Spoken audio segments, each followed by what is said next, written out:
Hi, gamers. I am Awesomosity0, and I will be your host for the next few hours as our wonderful gamer Aishma and his wonderful commentator Aelenwa take us through Trials of Mana Remake. So, Aishma, if you'd like to take it away.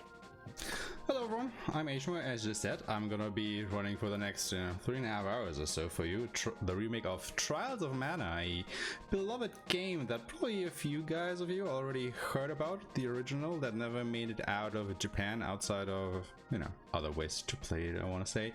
So pretty excited to run the remake here, and I have some commentator for me as well. If you would like to go ahead and introduce yourself.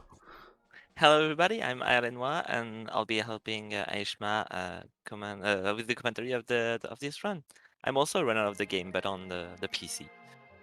Yes, so this will be a run on the PlayStation version of the game. There are some minor differences between the PC, PlayStation 4 and Switch version of the game, but I guess we can just go ahead and talk about that during the run itself while I go ahead and set up my party here before we start the timer, because this is one of the RPGs where you actually get to select all your main characters. Out of a total of 6, you can select 3 of them, and then it actually matters quite a bit which of those you select, as the first character you select, which is going to be Reese here, is our main character of the game, which actually changes the story around a little bit. And all the other characters that you select afterwards are basically your side characters that are more or less just along for the ride here.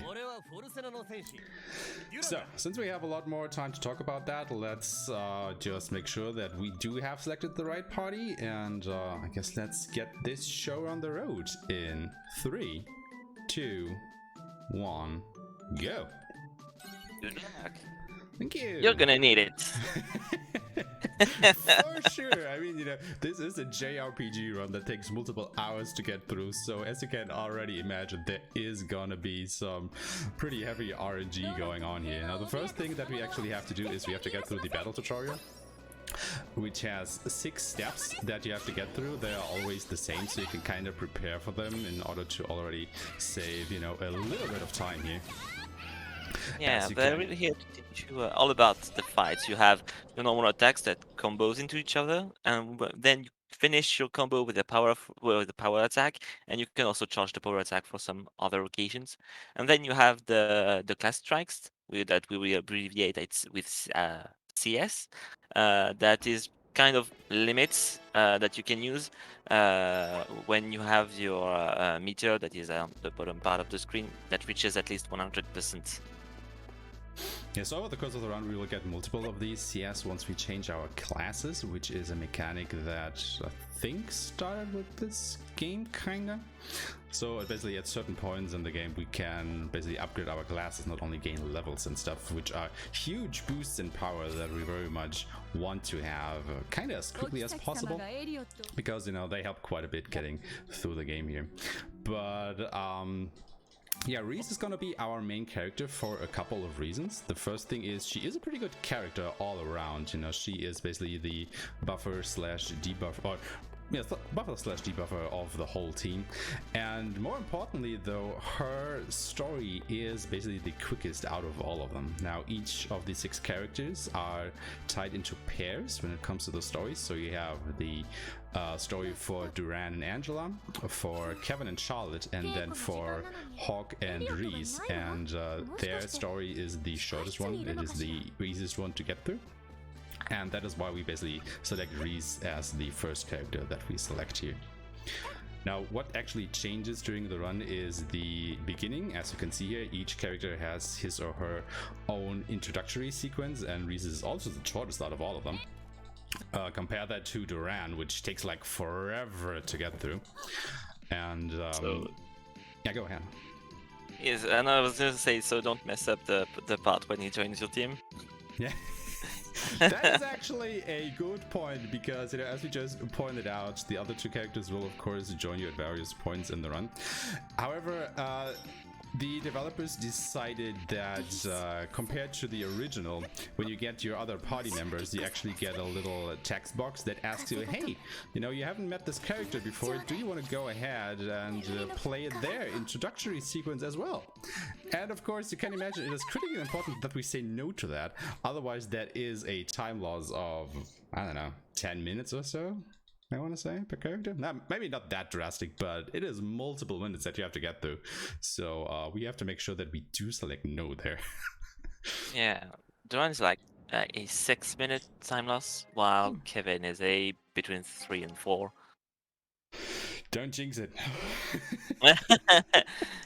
All right, so you're done with the release prologue now, so we start with the game itself. I guess we can say that. Yeah, so basically once you get out of all the introductory sequence, you actually come to this place in the run. So each character will end up in Jad here.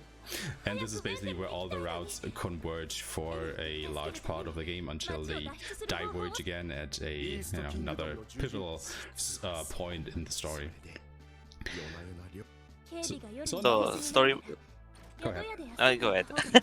Okay, I was just gonna say probably the same thing. Like story-wise, the game, as you can imagine, is a bit on the basic side. Not only because it is an old game, but also because they had to accommodate for all these different character setups that you kind of have. So they are playing it pretty safe, I want to say, at this point. But yeah, we are in Jad. It has been taken over by the Beastmen. We want to get out of here, so one of the guys just said, hey, maybe you should just wait around until nightfall when all the Beastmen transform into mindless beasts and do their thing, and then you can just slip out the front gate. Yeah, that's very convenient. What I was gonna say is that story-wise, basically at the end of the prologue, the characters reaches their lowest part of the story. Like Riz just got a kingdom. She's the princess of Laurent, and she's got a kingdom overtaken by ninjas. During Winch invasion, her father, the king, died, and her little brother got kidnapped. So she's really not in a good space right now. And basically, what all the characters are looking to do right now when you play them, they heard about the Priest of Light in Wendell, which may find them a solution to their problems. So that's pretty much where we are going right now. Good thing important here, go to the cavern, don't go into the town. God damn it. So yeah, in order to get to the Priest of Light, though, we have to go through this cavern, which actually is, protected by a barrier. And now we actually have to go ahead and find a way to, get to Wendell, where the Priest of Light resides. So in order to do that, we decide to go to this town here and look for a way through. And as it so happens, there's actually some fairy flying around, which we'll see in just a little while, which actually tells us, hey, not only are you in a bad shape, the Mana Holy Land is also being attacked and not doing so great. So we gotta do something about that. So we are gonna be on our little Save the World trip starting in a few minutes here. And that is the point where we will meet our first character that we selected. In this case, this is going to be Kevin. And let's be real here, the whole speedrun of this game revolves around Kevin. He is like the main star of the whole run. He is one of the most powerful, or maybe actually the most powerful character in the game, at least in the speedrun setting, because he's one of the Beastmen. And as we just explained a little bit earlier, Beastmen transform into monsters at night. And what that does for him in game is that it basically boosts his attack power by quite a lot. And since this is a speedrun, we barely get any levels during it. That is a huge boost to our attack power. So we are glad to take that. The main part of routing the fights is how much damage can we put onto Kevin? Yeah. And the answer is a lot. A whole lot. That is definitely a major part of the run right here is to know, of course, the path you have to take, but in a way that you avoid most fights where it's applicable, like this one with the assassinate. You cannot, because the assassinate has a very aggro radius where it can attack you from very far. And once you enter a fight, there's sort of arena that draws on the ground, a circle around you, and since we're not really trying to avoid the fights, we have to run away, which means we have to run against that uh, yellow wall, yellow line, until the runaway meter gets filled up to full. That's basically, you know, one of the accommodations they did for the remake here, because there are no random encounters in this JRPG. You can see all the enemies preemptively. However, once you do get into encounter, your calls have to run away, as Alema just said, by running against this yellow barrier here for about 2 seconds. It takes you to escape. And, you know, this is actually where a bit of the randomness of the run comes in. Because even though you can see the enemies, that doesn't mean you can always circumvent them, because there are basically two things that has to be satisfied for you to get into a fight. The first thing that you have to do is you have to be inside this yellow area. You know, that is basically always there. You just cannot see it unless you are in the enemy in the fight against the enemies. And once you are in this basically invisible circle at first, if an enemy notices you, and that is the important part, one of the enemies has to notice you, the fight will start. So as you can see, the enemies wander around randomly inside their circle, so you can be lucky and just, you know, evade an encounter that way, because none of the enemies saw you. But of course, you know, they can also just be a squad in your way, and then you will get one of the encounters. And, you know, each flee attempt takes you about 2 seconds, and over the course of a multiple hour run, that can definitely start adding up.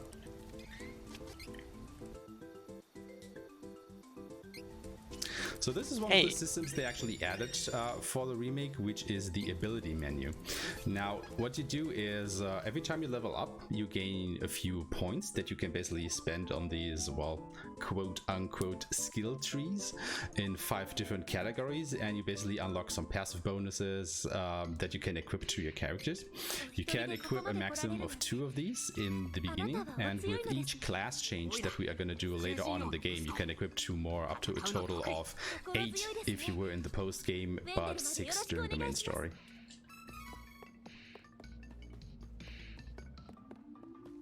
So you're going to pick up here these yellow thingy on the ground. They may be items or sometimes money. Here it's money, it's loot, like they call it in this game. And this is quite important in the game because we have to plan around very carefully how we buy weapon upgrades for our characters, because RPG needs equipment. And basically it's when do we need the weapon upgrades the most. So I guess you're gonna buy the one at Wendell? Yes. Yeah, okay. I mean, that's also one of the things, you know, you do have to plan your money route for the whole speedrun, and I want to say that about 95% of the money that we get into the game, we will sink into Kevin and his weapon upgrades, because everything else is not as important. Like, you will... They can be. Go ahead. They can be because of all the CS swap we do, that we'll explain later. Yeah, but for the most part, we will definitely go ahead and, you know, take all of our money and make sure that Kevin's equipment, at least his weapon, is the most up-to-date thing that we will have during the course of the run. Because, you know, he is our primary damage dealer.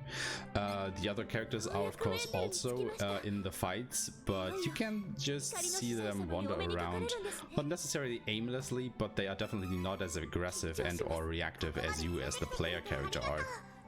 So you kind of have to go ahead and micromanage them sometimes. Why did I do that? So here's the weapon shop that you can whose door you can open from down the stairs, which is pretty fun.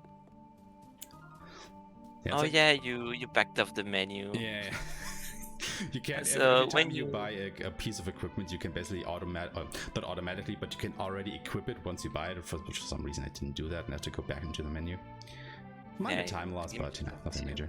At least I remember to actually go ahead and equip the damn thing, because let it be known that I am known for sometimes forgetting to do that, because you can actually also pick up weapons in the field, and you know, I have it in my notes to go ahead and equip that stuff, but I sometimes forget to actually do that and then do boss fights with old equipment, which tends to be a little bit painful.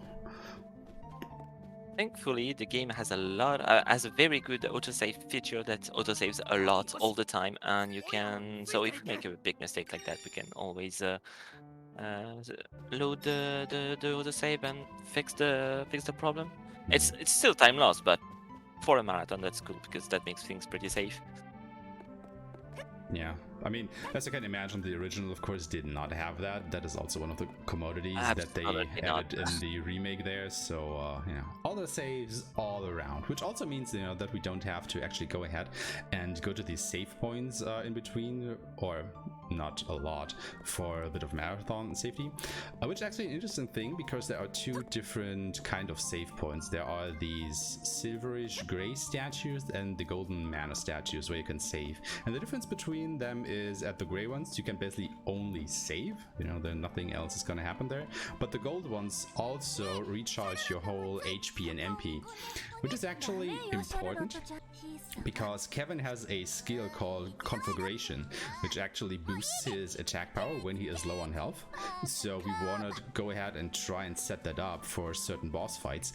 But of course, you do have to remember at that point that you are basically, quote unquote, not allowed to rest at the golden statue because it would just refill your whole HP, negating the setup you just did. That is a big issue for one boss specifically, because there's one boss where we have a very long time to set it up, and when at the end you forget about it and just use the statue for safety, you look very silly. And let it be known that power increase is like tremendous. It can actually go ahead and change some of your battle strategies if you don't have conflagration up at certain points. As we will try and make certain enemy or specifically boss cycles, stuff like land number comes to mind, where if you don't have that, it can cost you a good minute or so to get through that fight afterwards. And here you can do a very interesting trick with the physics of the game, I believe. Yeah. So here we we attack while we are in the air in the middle of a jump, and our character will gain a little bit more height. And by using a roll, we have gained just enough height to go inside the boss room by the exit. That's pretty cool. And here's the first boss. So he's full metal hugger. He's a friendly crabby. He has two big eyes. That is his main weak spots. We're calling like that. And you can also hit him on the legs. And the first part you hit will deal full damage, and every subsequent part that get hit by your attacks deals only half the damage. And he's already dead. I actually took that fight a little bit safe there. I could have been a bit more aggressive, but there's a mechanic in the game that if you manage to get through an encounter without the character that you are controlling getting hit, you get a 10% XP bonus at the end of it. And we are not necessarily tied on XP, but we have a kind of specific XP routing for a good part of the, for the first part of the game, basically. And, getting this extra XP from a boss fight is pretty important, I want to say, because it actually means that I will have to grind a little bit less later. So, taking a second or two off of attacking there definitely can save a good amount of time later on in the run. Which is actually a fun thing, because after a while this game basically turns into kind of a boss rush. Like, we will take quite a few random encounters in the beginning here, but after a while we will just start running from every single random encounter and only go fight the bosses, where the run really takes off then. Now we've been captured by the Beastman, and so we're back in Jad, and we're trying to escape again, but this time we'll just force our way through because we don't have time for that. And this is actually interesting because the run really has changed quite a bit since then, because we actually used to grind a little bit here and pick up a lot more items, and as the run basically evolved, the routing got better. We started to not do that anymore as often, so you will actually see me pick up very few items during the run, do very few random encounters. There are of course some backups because, as I just said, like every time we do a battle and we do it good without getting hit, we get that 10% XP bonus. So I do want to try and make that for a lot of the fights, but if I don't get it, it just means that I probably have to do another encounter somewhere later down the road. Yeah, but there were a lot of difference in routing before. Like you said, some people were riding a lot more, but some people like used to do like zero grinding, and we had to do more bosses in class 1, which were let's say an experience that didn't been refined at class 1 with a solo the run was something. But we have our second companion now, Duran, that officially joined the team, and you have to say no. Yes, I did. I said no to him. I don't want to hear your backstory. Congratulations. This is way easier than it seems to make this mistake, because you see, when you want to skip a cutscene, you have normally the game has an official quote unquote official way to do it. There's a button dedicated to it. You press it, there's a little bar that appears at the top of the screen, and when it's full like that, the cutscene is skipped. But we can also skip cutscene by mashing the A button, and this is almost all the time faster, except it's not available in cutscene where there's no dialogue, like when you enter the cutscene when you enter a new area. So yeah, that makes the thing about not saying yes, I want to play my character prologue very harder to do, because you're mashing through the cutscene and then you're like, oh no, I pressed too much. Yeah, I forgot to stop. And like we said, you know, this is a multiple minute time loss at that point, which, yeah, at least conveniently it's at the start of the run, so you can just go ahead and reset, but you don't want to see that during a marathon, obviously. Yeah. But we didn't do it, so we are good to go, you know, no more hold-ups during the run. We have it.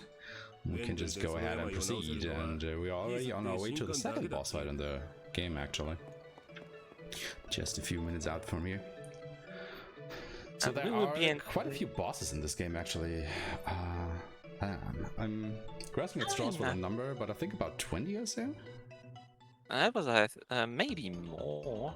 I'm not sure. Let's just say that.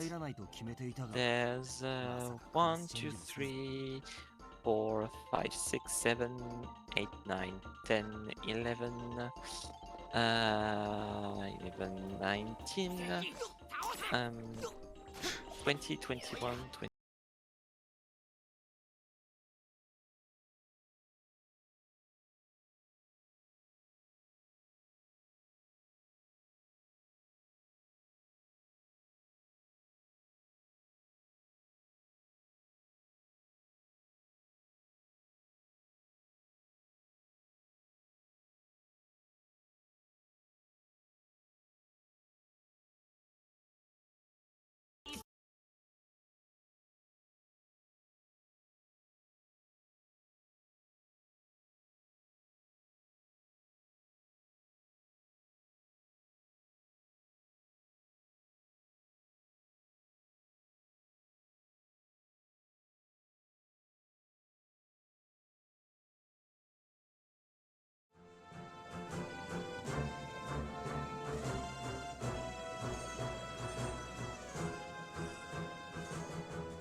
For the time being, but on the bright side, we get lots of cool runners who aren't in the Benelux area.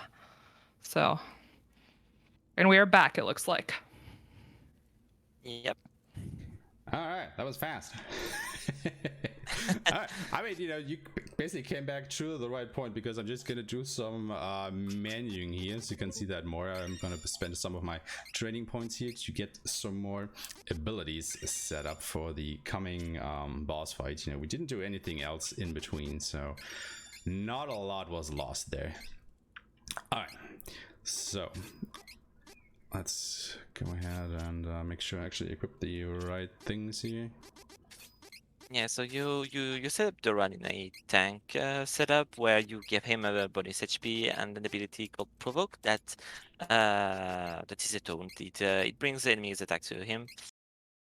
And what you're doing here is that you're setting up the strategy, which is pretty much the AI of your allies, and you said to them, I want you to attack the same enemy or the different enemy. Sorry, I couldn't see, but and then you told them to never use healing items, but to use vehicle strikes as soon as they can. Unfortunately here you missed a small trick when you use a Dream Read to swap between night and day, which is an item you picked up in the Cascade Cavern. You try to use it, and before the animation comes up, you enter the loading trigger for the boss, and so that skips that little wheel turning animation. But it's okay. Here you're doing something very interesting against this boss, is that you are swapping characters. So you're doing a full combo with Kevin, so you do 2 normal attacks followed by a power attack, and then Kevin is doing this very lengthy animation of punching while jumping and then punching on the ground.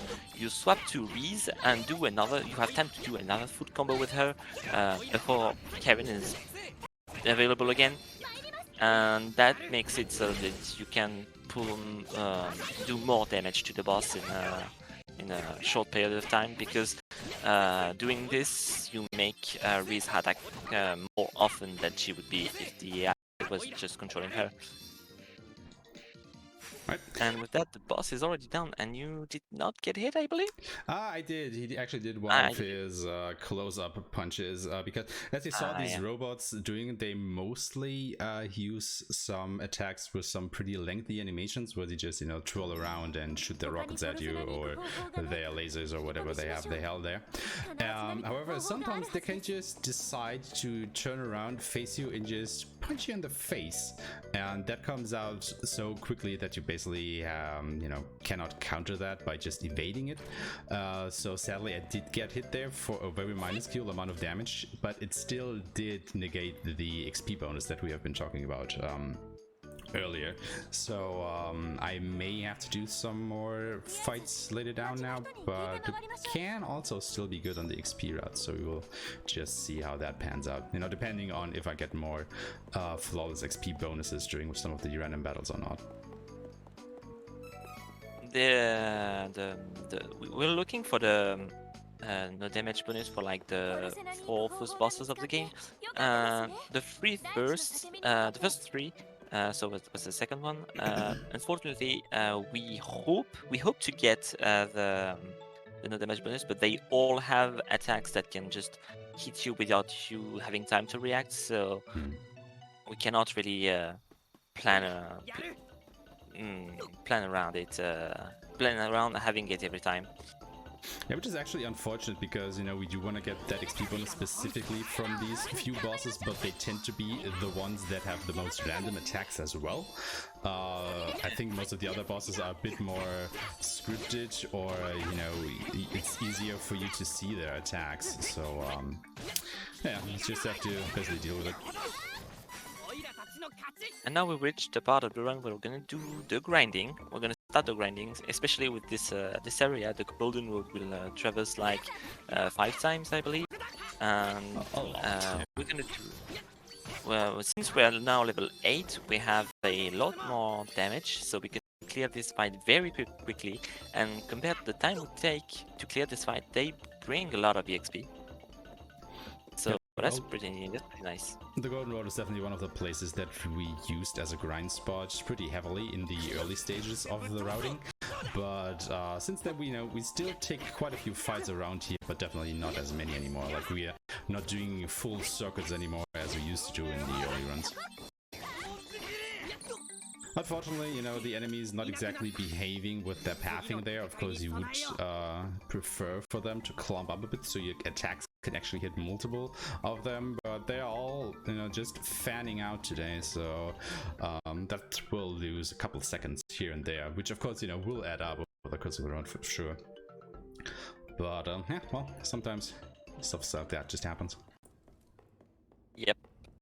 Story-wise, what happened is that the priest of light said that if you wanted to save the or things depending on your characters, we have to go and pick up the mana sword, because why not just pick up the strongest item in the world to solve all your problem? That's pretty much a given. And to do that, we have to reach the mana sanctuary. But to do that, we need to gather the 8 elemental spirits. So we have already gotten the light one that was taken hostage by Krabby, and now we're going to get the earth one at the dwarf village, and that's where we are right now. I mean, we are basically on a very elaborate fetch quest. We have to fetch the mana sword, but before we can do that, we have to fetch the 8 mana spirits. But before we're able to do that, we have to fetch whatever it is we have to fetch before doing that. So it's just good old JRPG storytelling from the 90s, I want to say. Yeah. So yeah, we bought a couple equipments there for Reese and Kevin. Of course, it's gonna be weapons. We will basically only buy very few armor during the run, because we will try and not get hit as often. Then again, we are of course playing on the easiest difficulty setting, but even if we weren't, we wouldn't pick up a lot more armors. We'd have to go ahead and basically suck it up if we would get hit on higher difficulties as well. Or you would just have to go and manually take control of your characters to try and steer them out of trouble. Because if you've seen it during some of the other boss fights, when enemies actually use area of effect spells, you can actually see them do that, indicated by these red areas on the ground. So basically, just like an MMORPG, don't stand in the fire, don't stand in the red stuff and get hit. And you would try and do that on high difficulties a lot more than you would on the easier ones, where you can mostly get away with, standing in the red and still survive it.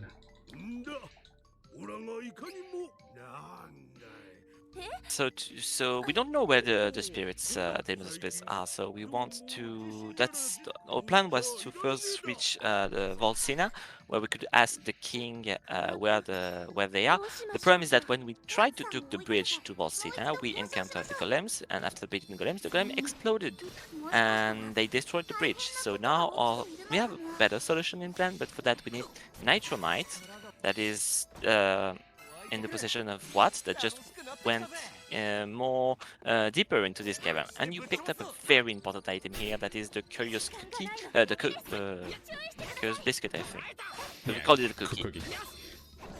It's an item that gives you a 10% experience boost for 10 minutes, for the 10 next minutes, and that's pretty much going to be very important in our EXP route, since it works on bosses. Oh, so you're almost at the boss. You still have a couple of fights to do, because I suppose you want to be level 9 for the next boss. Yes. That should be enough. Yeah, so next boss is gonna be Jewel Eater. He can be kinda easy, or he can just completely troll you. So let's actually go ahead and change that. So let's hope he doesn't do that. So Chiriter, he's a big mole that has very huge AoEs like that, and we want to use the class strike in the first part through his attacks, or dodge them, because when you use a class strike, your character is invulnerable, so you you preserve your damage bonus, and he's gonna enter what we call a stagger phase, where he gets stunned. He has little stars around his above his head, and the most important part about being stunned is that he takes double damage. You can see how much life he lost during the time he's on the ground. And now he's angry, and now that he's angry, he's gonna do this big ground slam where he's gonna make boulders fall from the ceiling, and unfortunately these are very random, and once you enter the power attack, Kevin's power attack, you cannot really react to what is falling from the ceiling, so you can randomly get hit and not get your damage bonus. That is something that can happen, and it happened, unfortunately. Yeah, that is like what we just said, where the randomness against the first few bosses comes into play. Like, you can't just be locked into place when he just, you know, summons some of these rocks that just fall on your head, and you can't get out in time, and you take damage, then you lose the XP bonus. I mean, we still got it on the first boss, so that is good, but at this point, I'm starting to be really sure that we probably have to go ahead and take some extra battles before we can naturally hit a level 18. But, you know, we're still not there. We're only level 10 now, so we'll see about that. Now that you've done with the boss, you always go back to the menu, strategy, and prevent your allies from using their CS on their own, because you want to keep them for when it's important and not on random encounters. Well, they are not random encounters, but I'm gonna keep counting them like that. Yeah, anyway. I mean, what else are they gonna call them? Just encounters? I mean, you probably could, but, you know, there's still a little bit of randomness in the encounters, in the way that the enemies move around the field, so yeah, I think random encounter still fits the bill. Alright, so now we are entering a bit of a, I'd say a bit of downtime in the run. We have, before reaching the next boss, we have a lot of back and forth to do, and just reaching point A and point B without really doing anything noteworthy. There are fights we're gonna do because we're gonna grind. So I think, Aosumo, if you want to take the lead, and you wanted to read some donation? Sure. We have a €20 donation from Dutch J. He says, I'd like to let everyone know that the host has had to face great adversity from Windows Update in order to be here for you tonight. She also happens to be my wife. I love you, honey. Good luck on the run, Aishma. I'm praying for good RNG. Thank you so much, Dutch J. And to clarify, I think he was saying he loves me, not you. But, you know, we can squabble about that. Are you disappointed? A bit, maybe. Yeah, I was taking that from me. Oh, whatever. See? The love deprivation made me do that CS there. Kevin was trying to hit it away. Well, yeah, while we're in the love, I'm sorry about that. Go ahead. Yeah, like Elema just said, you can definitely already start telling her that the game just really loves to send you back and forth in the beginning part of this game here, because, you know, you've seen the Golden Road a couple times now, and let me tell you, this wasn't the last time. We will come back here, like, I guess at least twice more or so. So, yeah, I better get used to seeing Maya and the Golden Road for a bit. Yep, but now we're going to do the most interesting thing in the game, which is taking the most the most charismatic means of transportation, which is not the boat, not anything else. It's a cannon. You enter a big cannon and you get just shot all the way where you want to be. Isn't that great? If you've ever played Secret of Mana, and I think a lot of you people probably have, you might remember that from that, and yes, it is in the sequel/remake here as well.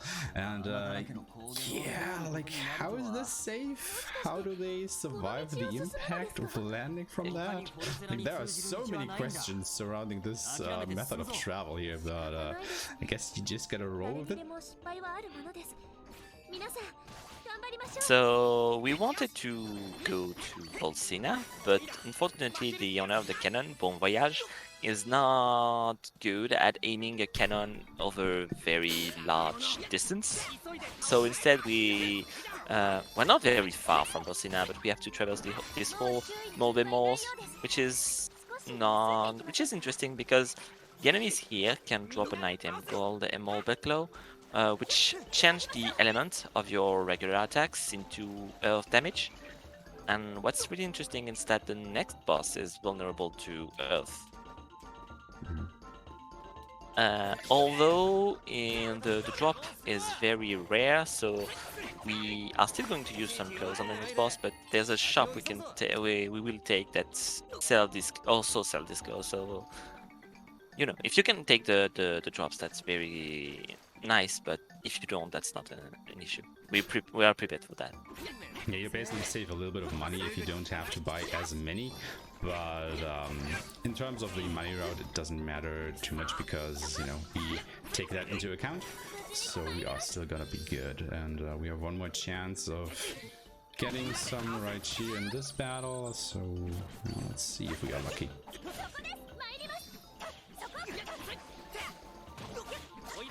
Okay, something really interesting about Reese's class strike is that you can see it's as you can see it's a small tornado, and has the ability to pull enemies to the center of the tornado, which has some application in the run.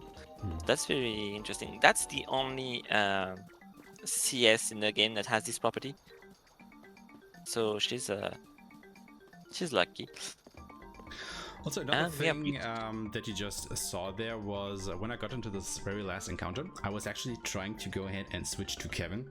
However, the game is, you know, programmed in a way that when you enter an encounter, your allies actually have to enter the encounter as well. You know, not only because you are in an encounter means that they are going to be in an encounter. You actually have a small time frame at the beginning of a fight where you actually cannot switch control to them because they have not yet entered the fight, and that can sometimes throw you off a little bit, which actually happened there to me, but made the fight a little bit iffy, but we still got through it, no problem. But it's definitely a little bit strange for me every time that happens. Yeah, swapping character is a bit different, depending on if you're in a fight or not. If you're in a fight, when you're swapping character, your camera will move to where the other character is. While if you're outside of fights, the character you're swapping to will take the place and position of the one you're currently on. So when you're fighting, you're trying to, like, for example, run away, it's better to not swap because the other character is probably not running away. And here in Wolcina, the castle is actually invaded and attacked by the magicians from Wolcina, and so we're going to hurry to the Hero King to save him, since he is being under attack, and one of the lieutenants of Wolcina. And once we reach the room, the bad guy is like, I'm gonna teleport away now, bye bye. I mean, he basically just stopped and waited around for us to appear before he left, which is, I think, very nice of him, but then again, what the hell was his intention? Like, you know, I am not sure. But you basically see kind of stuff like that happen in the beginning a lot because, you know, even though we are in the story of Reese, which has its own antagonists, we are still gonna see all the other antagonists as well. So, you know, as we said earlier, the game basically has three main storylines, which is the Dragon Emperor route, the Dark Lich route, and the Archdemon route. We're gonna do the Archdemon route, and we're still gonna see the other adversaries creeping up. So we are basically at the point in the run where all of those are gonna get introduced to us. However, we will only pursue a few of them. But yeah, the game basically, you know, like we said before, is trying to shoehorn all the story elements into place there, and that is basically why we see all of them, but not necessarily interact a lot with them. Like if we were playing as, say, Duran or Angela as our main character, and we were seeing the Crimson Wizard just now, as we did in Wolcina here, they would have a bit more dialogue, you know, clarifying that, hey, those are the enemies of your story. But since we are playing as Reese, you know, we don't get the dialogue, so we basically just pieces out. There's something very important that also happened here, is that depending on Well, no. I first have no. I first have to talk about what shared ability are. So basically, when you give training points to characters, they gain abilities, and some of them are called shared abilities because they can be equipped to any characters as um, unlike regular abilities that can only be equipped on the characters you unlock it on. However, sometimes you find NPCs that will give you additional shared abilities, and some of them are linked to who are in your team. And since we have Duran in our team, we speak to someone in the castle just before returning to this town here, and he gave us an ability called Personal Style, which is probably the most important thing in a run. It's an ability that we will equip to Kevin that will give him an attack buff every time he's gonna use a class strike. And since we're gonna use class strike all the time against bosses, this will always be on, and this is just so good to have. Yeah, I mean, basically, we talked about why we bring Reason to the run. We talked about why we bring Kevin for the run. The reason why we bring Duran is not only this personal style skill that we just got. We also bring him because he gets a lot of saber magic. Now, saber magic being magic that changes the element of your physical attacks, and he gets most of those, so you can cover most of our bases concerning elemental weaknesses, especially for bosses. And that, of course, again, ties in with the whole stick that Kevin has going on with being the best physical attacker in the game. So, nice synergy going on there between Kevin and Duran.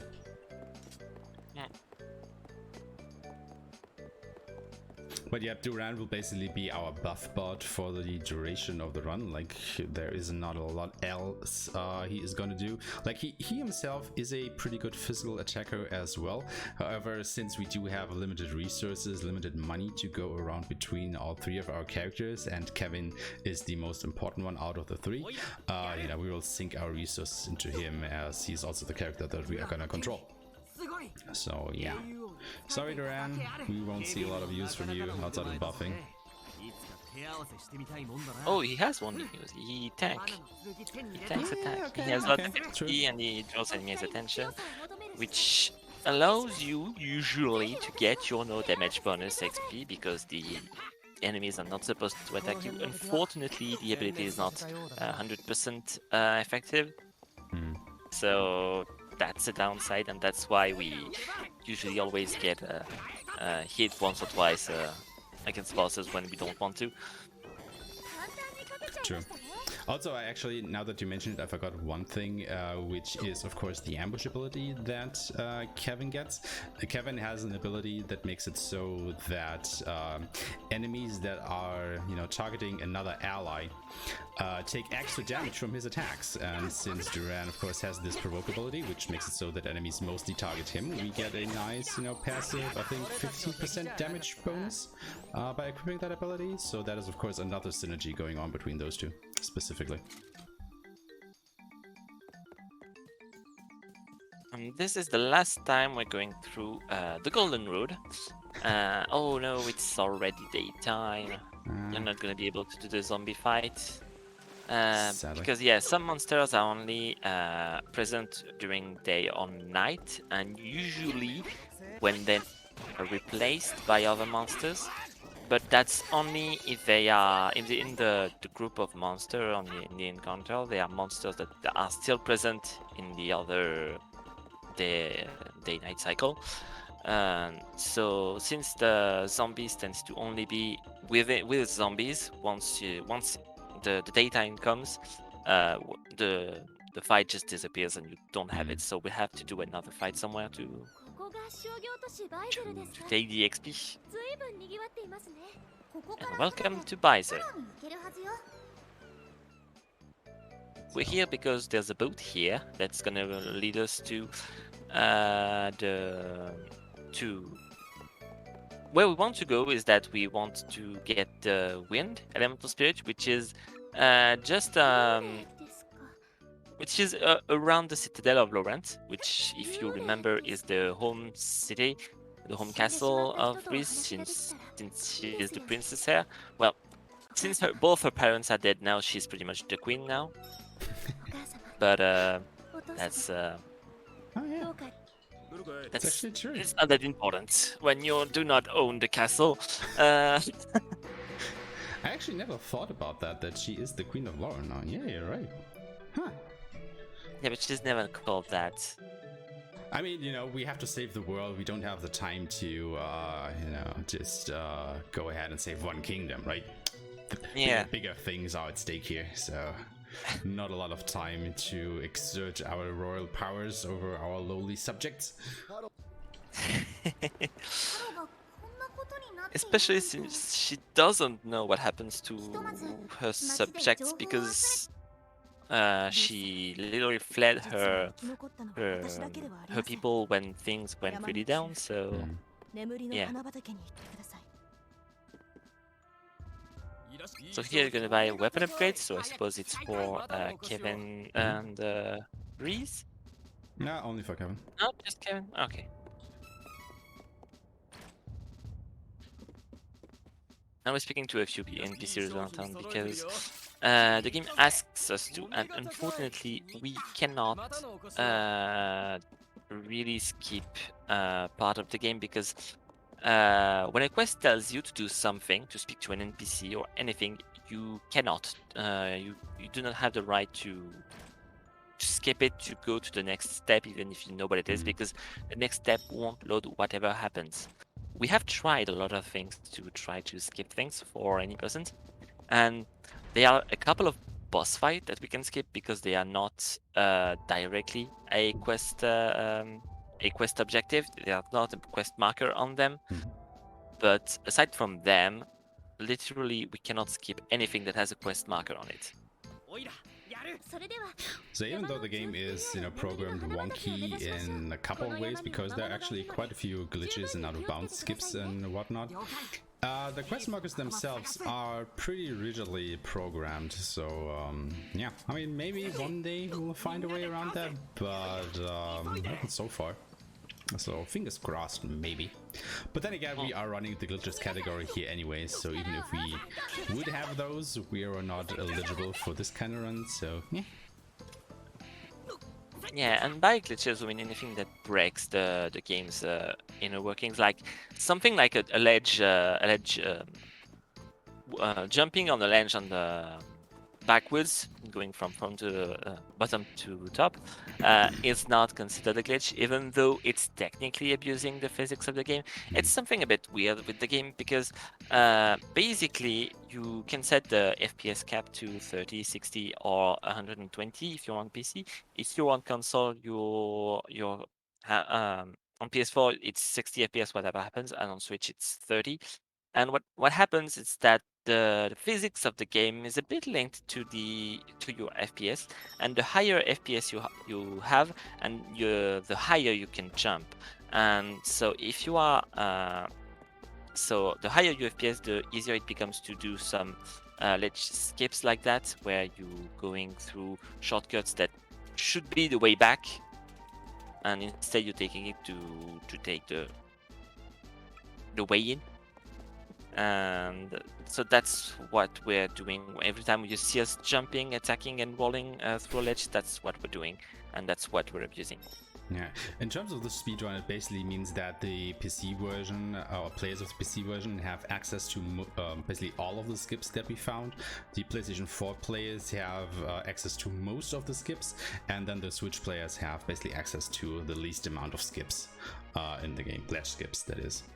Which is also an interesting point, because at the beginning of the run there was like a heavy discussion surrounding this topic, you know, if these skips were considered eligible for a glitches category or not. But ultimately we decided on, yeah, they aren't actually glitches in the game. Yes, we do abuse the physics engine to a point, but everything is still in bounds of the game. You know, we can't go out of bounds. We can still normally reach all the places that we can skip to. It just saves minor amounts of time doing these, but it also adds a little bit of technicality into the run. You know, it's the things that you can show off that you actually have to be good at outside of just quote-unquote normal movement through the game, and that is why we basically allow those skips in the glitchless category. And the most important things being that you're not doing anything the game doesn't want you to do. Like, all you're doing is jumping, attacking, and walling. That's the basic movement of the game, and you're combining them together to reach new space, new places, but not places you're not intended to. So that's fine for glitchless. Alright, so welcome to the night market. Baser is a special town that has this black market, night market that you can only reach at night. So it's pretty nice that it always the daytime cycle always lines up to be night at this point. And this is a very special place because there are items you cannot buy anywhere else, like what you just buy, which are the Molber Cloud that I talked about earlier, that are going to be very useful for the next boss. That's pretty much the only time it's going to be useful to go to this market, since we're playing both the run and Reese that will bring. So the run will replace the claw we can buy, and Reese will replace the.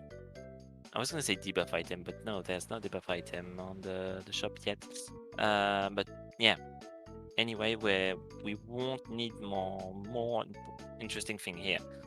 Although these are very interesting shop casually, because you can buy buffs, you can buy elemental claw, and I completely forgot what else because I never used it. Yeah, I mean, there's a lot of things there, but if you're playing this game casually, you're gonna be pretty much over leveled for most of the game, I want to say, as long as you don't run from most of the. I mean, if you're playing this casually, you're probably gonna fight every single random encounter along the way, just because, you know, it's fun to do. There's not a lot of things there. You're probably just gonna do that, and you will be vastly over leveled pretty much throughout the whole game if you do that. However, of course, in a speedrun, if you run away from all of these battles, of course, we are going to do the reverse, where we're going to be under leveled for, well, most of the run, if not all of it. So, you know, it's definitely something that you have to take into account, where buffs and debuffs could come into place a lot more heavily. But then again, we don't have the money to go ahead and buy these buff items, or at least a lot of them. So, yeah, it doesn't do us any good anyway, so might as well just roll with it. They are really useful if you're trying another team composition. Like, people used to try to implement Angela in the team. Angela is a magician. She has a lot of spells, and she can help a lot in the later part of the run by locking the enemies in place when her spells animation are going on. But unfortunately, it hasn't been as effective as just buffing Kevin and punching hole with him. Yeah, the problem with Angela is she takes a lot of time to get off the ground, because she actually starts with no magic like most of the other characters, and of course the magic takes away your MP. You know, you don't have a lot of MP if you are not a high level. You would have to go ahead and buy other items that replenish your MP, which is walnuts, which would be another drain on your income. And since we are pretty tight on money anyway, that is kind of a problem. And then again, you probably at least need your first class change, if not your second one, to actually get to the good stuff, which is the most devastating spells, and that is like way late in the game. So you're basically losing time until you get to that point, and yeah, it's basically not worth it. Then again, you know, people tend to do it for the lulz, I want to say, in the Dark Glitch route, because with the proper setup, Angela can basically one-shot the final boss, and that is why most people actually brought her along in the beginning, just so, you know, you don't actually have to quote-unquote fight the final boss in that route. Another issue is that, so in this remake you talked about training points that did not really exist in the original. In the original, you just had the stats, and each time you level up, you put 1 point at one stat. And one where it's very different when things change a lot is for Angela, because in the original Angela you just put points in your points in intelligence, and you get additional you get all your spells like that. It's pretty easy. In the remake, you have to split your the spells are split to the different stats. So if you want the fire spell, you have to put points into strength. If you want the earth spell, you have to put points in the yellow stats, please. Stamina. Stamina, thank you, and things like that. So you have so if you want to really play with Angela and use the elemental weaknesses of the boss at your advantage, you really have to split your training points accordingly. And unfortunately, we are a bit tight on that side of the routing, so that's also a bit of an issue. Yeah, like all of our training points are basically planned out to get the abilities that we need the most. We don't have, basically the points to spread them all across the 5 skill trees of each character. We have to specify, or specialize rather, in mostly 2 of those, I want to say. Very rarely in 3. And yeah, you just cannot grab all of Angela's spells that way to make use of the elemental weaknesses of all the bosses, so that's a bit of a problem there. Then again, on the flip side, Angela is actually a more capable physical attacker in the remake than she was in the original, forever how much that is worth. I mean, she is still a magician, you probably won't be attacking a lot physical with her anyway. But she also actually has a pretty nifty ability that you can equip onto her, which makes it so that she actually regains mana points when you hit enemies, which can be kind of worth it to, top up your MP instead of using items. But you would have to go into melee range with her and attack enemies, and you can't just go ahead, do that with Kevin and just totally wreck the enemy in the meantime, so why would you? At least in a speedrun. And now we're done with the bit of a downtime of the run. We're going straight to the next boss. That's I lost my phone of thought. That's no issue. So yeah, we're done with taking boats. We're done with the Golden Road, and now we're just gonna reach Guest Hall, because that's where the Wind Elemental Spirit is located. And of course, they are always protected by, well, not protected by, but there's always a boss preventing you from reaching them. And here, jumping, double A attack into rolling, and you can jump up the ledge.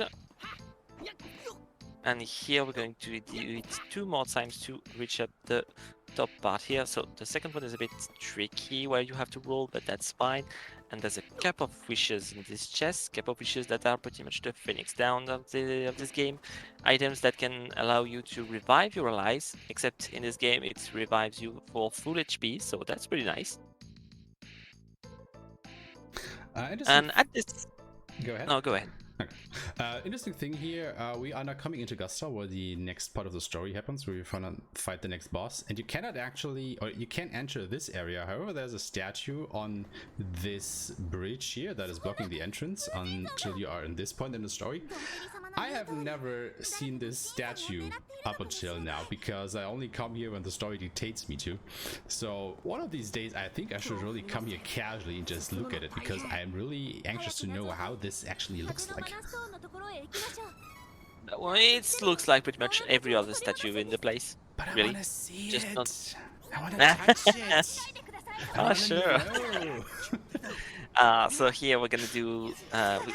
We've done a ledge skip that pretty much skipped I'd say a third of this area.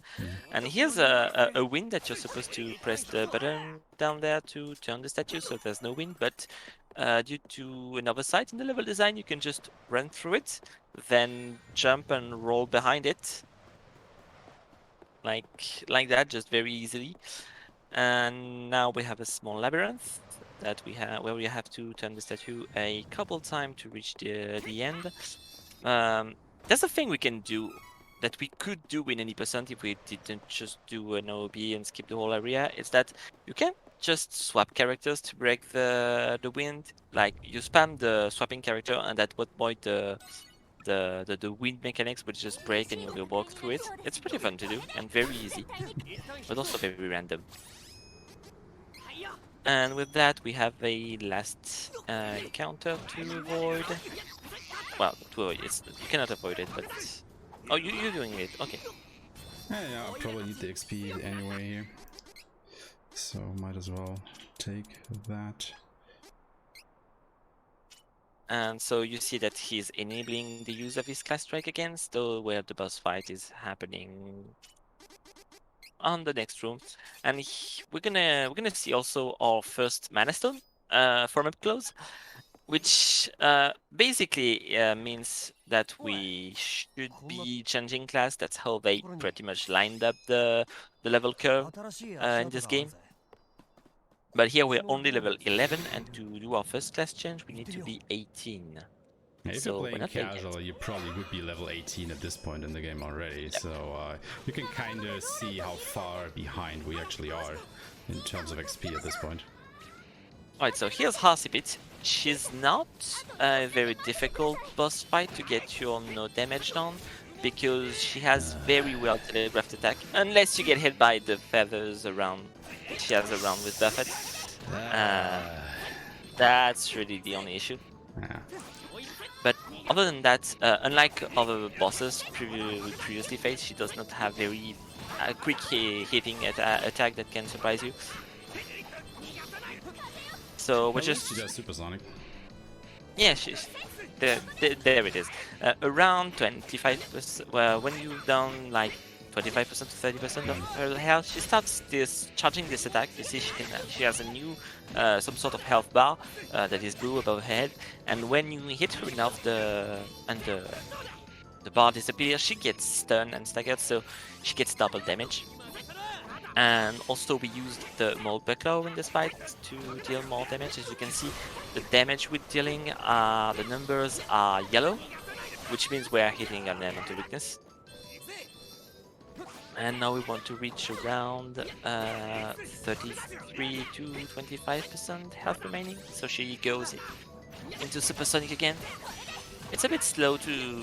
She's a bit slow to use her charge attack because she has to do this whole I'm flying around the arena and then stopping at the middle where she cannot be hit. But once you break her and get the double damage, it's way faster. And you may not have noticed, but your online cable is not connected. Which is actually interesting because it totally is. I don't know what the issue with my PlayStation is right now. It just brings up that warning for whatever reason, but the cable is connected, so what the hell, dude? And we're done, Hasipit. So unfortunately you got hit, so you're not getting the 10% bonus, which usually is very important against her. Since it's a since she has 7k exp, which is pretty much the double, just a bit more than every boss fight we did until now. And so 10% would have been 700 XP, which is like 3, I'd say 3 regular encounter. Yeah, if you want to, get one of the battles down damages of one of the boss battles of the first 4 boss battles, it's probably this one that you want to get that you want to get the XP bonus. So yeah, we definitely have to do a bit of a grind, unfortunately, a little bit later. But just can happen. But if you were trying for a very good time in this one, this is definitely one of the points where you would probably go ahead and reset the run, because just as that extra time that you would have to spend getting that. But instead, we're gonna save Laurent. Now we have the necessary confidence because we earlier when we went to this area, we met with the surviving Amazons from the invasion of the ninjas, and they built a hideout and they wanted to find a strategy to take the castle back. And basically the strategy we found out with very small people is that here you have flowers that makes people fall asleep, and we're gonna use the power of the wind spirit to blow the flowers onto the castle to make the ninjas fall asleep. And now that they are all asleep, we can just get back in and take over the castle. Unfortunately, it will not work against part of the citadel where somehow the wind did not reach. Yeah, I think this is one of the points in the run or in the story specifically that a lot of people like raise their eyebrows at, because you know, the invaders, when they took Laurent, did basically the same exact thing when they took the citadel, you know. Oh god, using these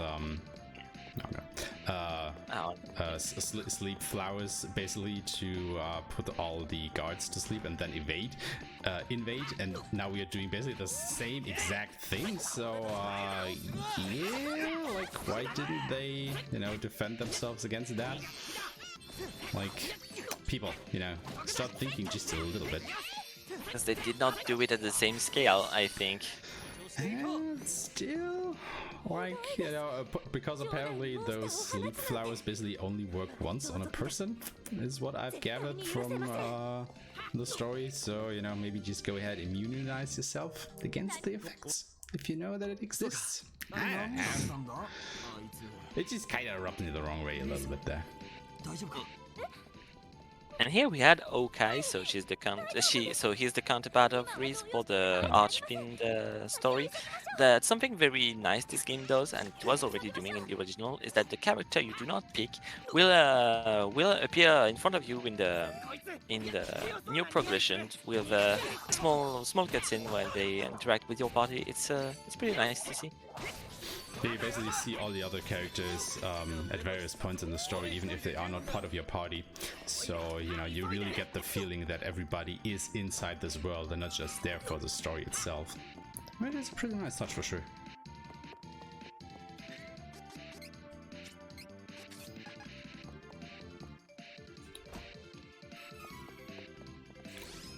Okay, make sure that okay. Yeah, here you're picking up the Poseidon Claw, so just like Mobile Claw, they give you elemental damage, but here it's water, which is very convenient since this boss right here is weak to water, and you do not want to face this boss without water damage, because as you can see there was, as you could have seen, there was fire in this in his big mouth, and if the boss, if the fire is not extinguished, the boss will use very powerful fire-based attack that deals a lot of damage and that are big AoEs targeted on you, and you do not want to see that. So make sure Kevin has the Poseidon clan used on him, which is something that can not work, since when the character gets hit when he's trying to use an item, the use of the item will be cancelled, but it will still be consumed, and you can what can happen is that you have a situation when you're just on your last claw and the character using it will get hit, and that's not something you want to see. So other than that, the boss doesn't move. It's just I'm not gonna say it's a wall. It's more like a door than a wall.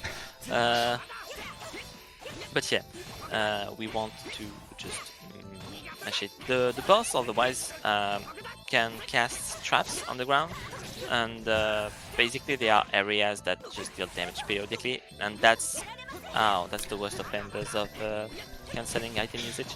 And another thing that the boss does very regularly, it targets half of the room and just blow a big wind that pushes you to the other side of the room, which makes you lose time and can push you onto traps, so make you lose health. Alright, so that's the first boss down. Now we have to do the second one, which is probably one of the most hated bosses in the community. They are Bin and Ben, so they are merged.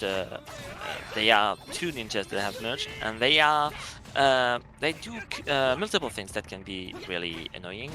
So first, they are ninjas, so they have access to ninjutsus, elemental abilities that not only deal damage but inflicts you debuffs, like attack down, defense down. So you see, dangerous and punishing. So here, see water diversion. So Suiton is the one that can deal attack debuff. We don't want to see that because otherwise we're gonna lose our buff, or attack buff.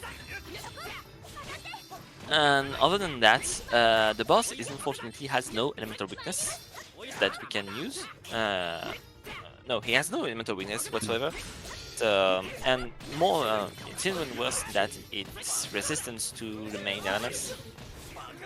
So that's annoying. And so he gets staggered, and now that it has reached under 65% health, he's gonna use device. So they're gonna split up, and they're gonna grow back their armor. That little blue icon you can see is just on the side of their health bar. It means that they are reducing damage they're taking by 90%, and you have to hit it a lot or use a fully charged power attack to break it. And now what we want is Duran to do his job as a tank. We want to keep Bill and Ben very close together, so Kevin combo finisher can hit them both at the same time, since it's a small AoE. And oh, here's that's very nice. The most dangerous attack is the Shadow Divide. It's when they enter the ground, just they give you Shadow, and then they follow one of your character, and when they come out, they just do a lot of hits that can just straight up kill you, I'd say. Ooh. The hitboxes are a bit nasty on these bosses, since they tends to hit behind them, so even when you're behind, you're not 100% safe. And the second one gets staggered, so he's gonna get killed, and we're done. You like to play with fire a lot, considering how long you stayed low life in this fight. I was actually, seeing that we lost quite a few, XP bonuses and stuff like that, and a little bit of time here and there. What I opted to do there was to get Kevin's HP down, so conflagration would activate, so I could deal a little bit more damage with him in that fight. It is, of course, playing with fire quite a bit, because, as Lemma just said, Bill and Ben are one of the most infamous boss fights in the game. However, for once it worked out, so I guess we saved a little bit of time there. But then again, we are behind on the XP curve right now, so I will have to go ahead and do some more fighting, because optimally we would already or be very close to level 18 at this point, which is where we want to be. So we have a short grinding section coming up right now, as I have to get to level 18 with all 3 of my characters. Yeah, in the meantime, also, if you want to reach some donation, that'd be the perfect time. Sure. We are at 500 euros right now, so yay. Thank you so much, Xander Robotnik, for your 21 euro donation. He says, good luck on the run. Looks like a real test of endurance. And thanks, BSG, for raising money for such a great cause. Heart. Well, heart right back to you, Xander. Thank you so much for the donation and putting us at 500 euros. Nice. Speaking of which, we actually have a few donation incentives during this run, which is a rolling bid war between the remake music, or the original music, as well as the language track. So, if you guys want to spend some money on that, go ahead. Oh, and don't be afraid to pick the English audio, the English voices, because we don't have Charlotte in our team. Yeah, her voice lines in English are a little bit infamous, I guess. I don't really mind it, but yeah, people don't really like her way of speaking. Let's end it at that. You picked up a blue jar here. Well, you broke a blue jar. There are a few jars laying around in the areas. They are all giving different things. The brown one tends to sometimes give you money on item, not always. The blue ones are very interesting in that they fill your CS meter by 30%. So we're gonna all very often trying to find them to refill our CS during between boss fights. Since after this part we will not be doing random encounters anymore. Oh, you're missing one fight. Too bad. 20 XP. That's not a lot.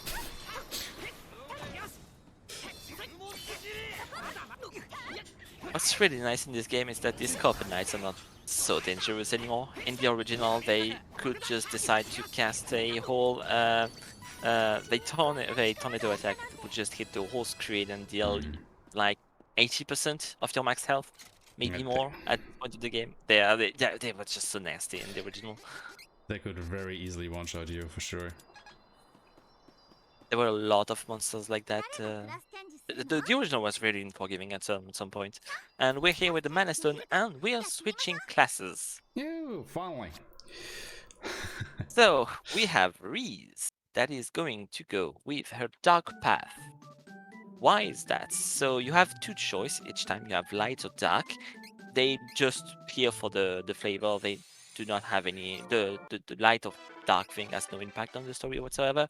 And the point here is that when you get a light path, you're going to take a classes that is more suited for support role usually. And when you take a dark path, usually it's more for a damage role. And for Reese, how it works is that if you take light classes, you're going to get at the stat buffs, and if you get a dark class, you're going to get debuffs. Debuffs are more interesting because we think they works in percentage. You reduce or increase stats by a percentage, and since enemies have bigger numbers than us, it's always more interesting to apply things to them than to us. Kevin is going on his dark path because that's where he gets more attack. So more attack equals better Kevin. And last but not least, Duran is getting his dark class because on his if he goes on the light path, he's going into some sort of paladin thing where he gets heal and things. It's not really interesting here. On his dark path, however, he gets the elemental sabers that are going to replace the claws. So we're gonna be able to give Kevin elemental damage no matter what happens. And that's very good. That's 50% more damage against every bosses that has an exploitable elemental weakness, which is every bosses except 2 of them. 3. 1 we cannot use. One that has a weakness that we cannot use though. And with that, yes, go ahead. The thing that you have to keep in mind is that spells work very particular in this game right here. Because not only do you have to invest certain skill points to unlock those, but you also have to have the corresponding elemental mana spirit acquired. So for example, at this point we don't have the elemental fire spirit yet, so even if we were to go ahead and unlock a fire spell, we wouldn't actually be able to use it because we were missing Salamander, which is the spirit of fire. So yeah, we could basically unlock it but not use it in a way. So that is something that you have to keep in mind, and which is also the reason why you would want to go down Reese's dark path as well, because at this point we have the wind elemental, which allows us to use the defense down debuff on the enemies. However, conversely, if you were to go down her light path where she would get buffs, specifically the strength up or attack up buff for, you know, basically doing the same thing but for us, we wouldn't be able to use that yet because that is a fire spell that we do not have yet. The corresponding elemental, for. Also, one other thing to take into account is that since we have Duran in our team, we get the shared ability personal style that gives Kevin already an attack buff. So taking Reese into a light path would be a bit redundant and not very useful. Even though she can get abilities that that makes her buffs slightly more potent than the personal style would be. It's not really that significant compared to how important the debuffs are in this game. Also, now that we did change our class, we also get quite a big passive increase in our stats. So even though we are, the same level as we were before the class change, we're actually more powerful now because of that. And another thing that actually changes is our CSs, our class strikes, because each class has his or own, or its own class strike, and that is also part of the reason why you would want to go down Reese's dark path, because her class strike in her third class is actually pretty powerful if you go down in the Fenrir Knight route, which you will see even later in the game. And here you took the boat because it's free, which is always a good thing, except when it's not, like right now, because you went up a ghost ship. Oh, that's unfortunate. You do not have 100% with Reese. The next fight. I just noticed as well. So, yeah. Here there's a mandatory fight that you cannot escape from, and usually we want to have Reese use her CS1. So I'm gonna call CS1 the CS that use 100% that you get at the with the first test of the game, and then CS2 for the one we've just acquired with the class change. And so Reese's CS1 is the one that pulls enemy on the center. So usually what we do is that use it right as this fight starts. So we group the zombie. We group up the zombies and then we can just combo onto them. I'm not sure if you said it, but now our regular combos are extended. Oh yeah. Basically, we started with a maximum of 2 normal attack followed by a finisher, and now we have a third attack we can combo in, which so the combo finisher changes depending on how many attack you did before that. When you do only one normal attack, it's a strong move that pushes enemy away. The second one is the one we use all the time. It's a strong attack that's more AoE, that hits well around you. And the third one is a dash attack. It's gonna make character slides, which is in a way good because this is very fast. And on the other hand, it's gonna make some issues with the strides we want to do sometimes. I hope it's not gonna be the case here. Crossing my fingers for you. But yeah. Alright, so here we had to let one of our characters be behind because to open the door we had to activate some sort of curse that turned one of our characters into a ghost, and because of that this character is not in our team anymore until the next boss fight, and that also means that this character will not have the XP of this fight, which is why we usually let our second character that we select as to be our third, we leave it behind because it's the one that has the most EXP at this point, so he'll be the one to be less late regarding that later. But here we are with Gova, so it's a big ghost that is vulnerable to light, weakness that we cannot use, and it's a bit of an annoying. I don't have a lot of things to say about this fight, aside from his big tornado attack he can do that can hit you multiple times in a row, and I'm not gonna say kill you since we're a beginner, but really does a lot of damage. So that was his charge attack that we broke very fast. The hardest thing about it is that we have to avoid the ghosts coming from either side of the ship. They deal around 90 points of damage, which is like almost a third of our health. So right now you're a bit safe. Oh no, it's 55 in beginner. I thought it was more, I don't know why. And here what you did is very interesting here. Normally when you use a CS, there, you have the animation, you're locked into it and you cannot react. I saw you were like, oh no, I did not swap, but that was fine, you killed the boss anyway. So yeah, when you use a CS, you get locked into the animation, but there's a thing we can do to avoid that.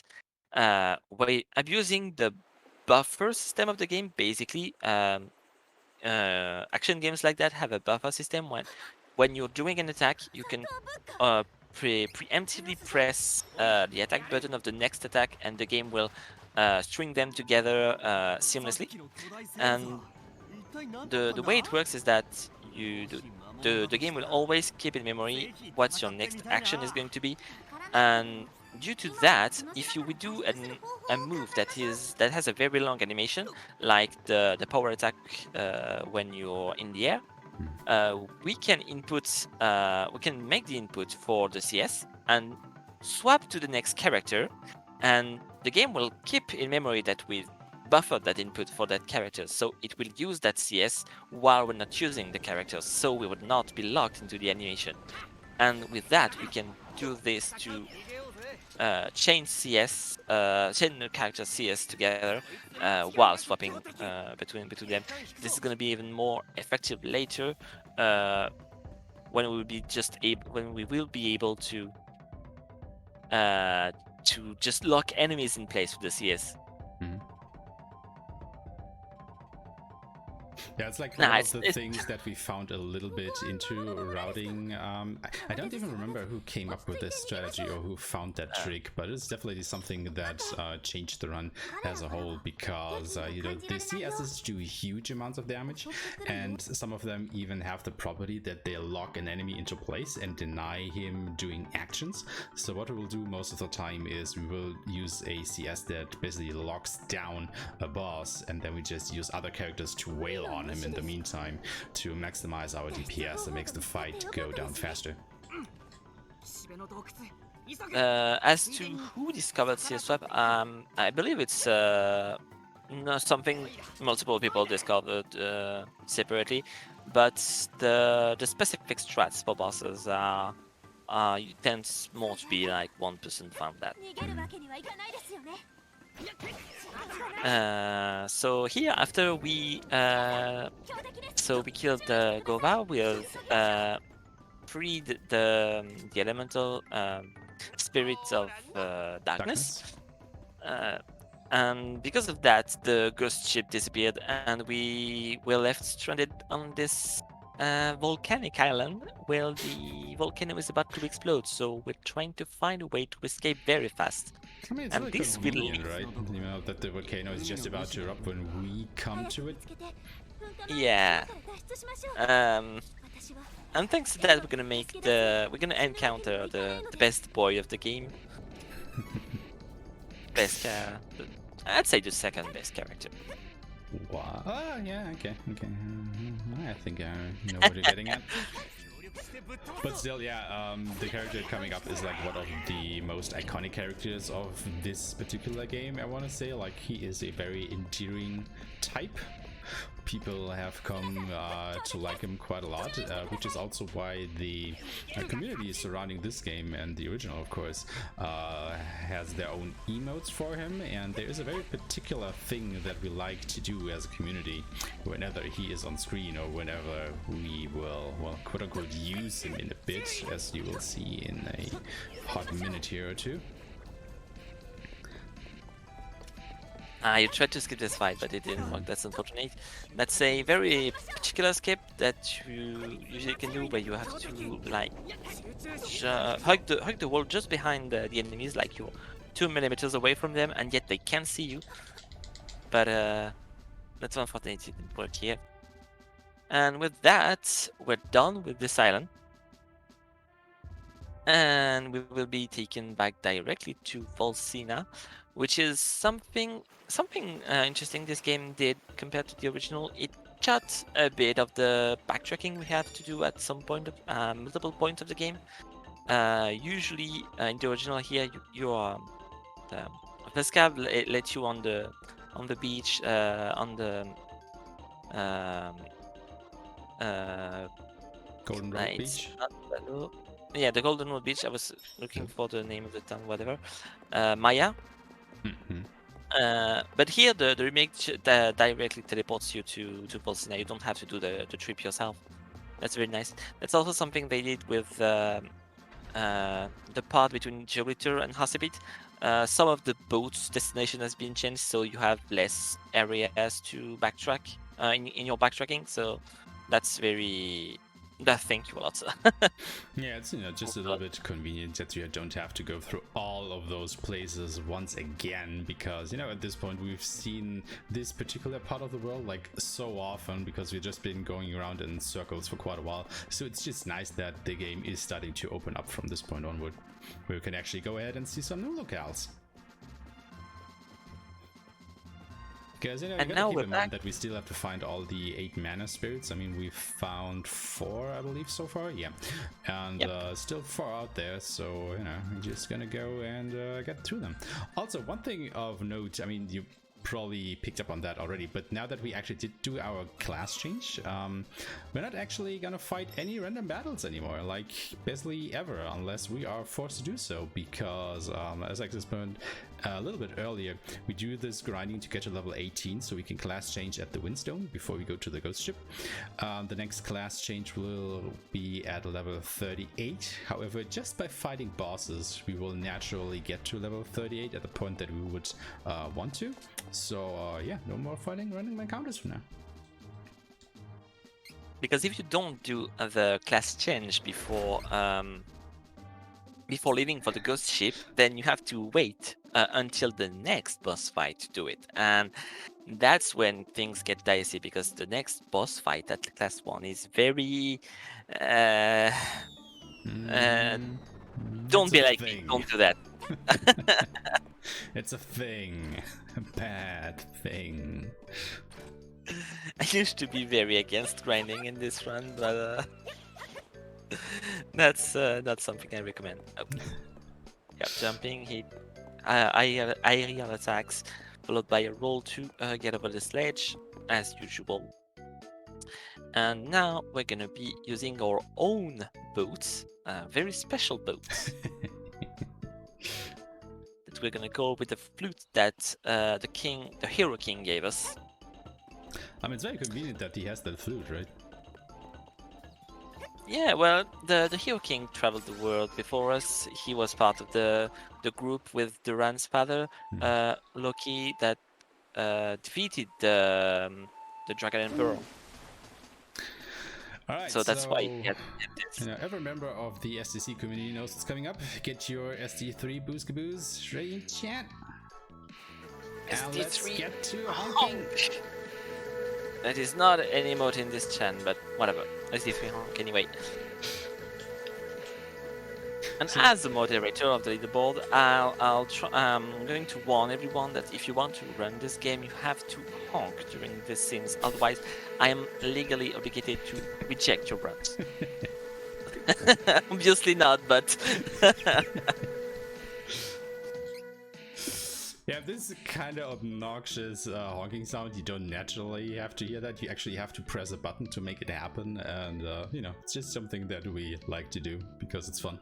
I mean, it's a turtle with a flag on its back wearing swimming goggles, and I think even flippers. So, what's not to love?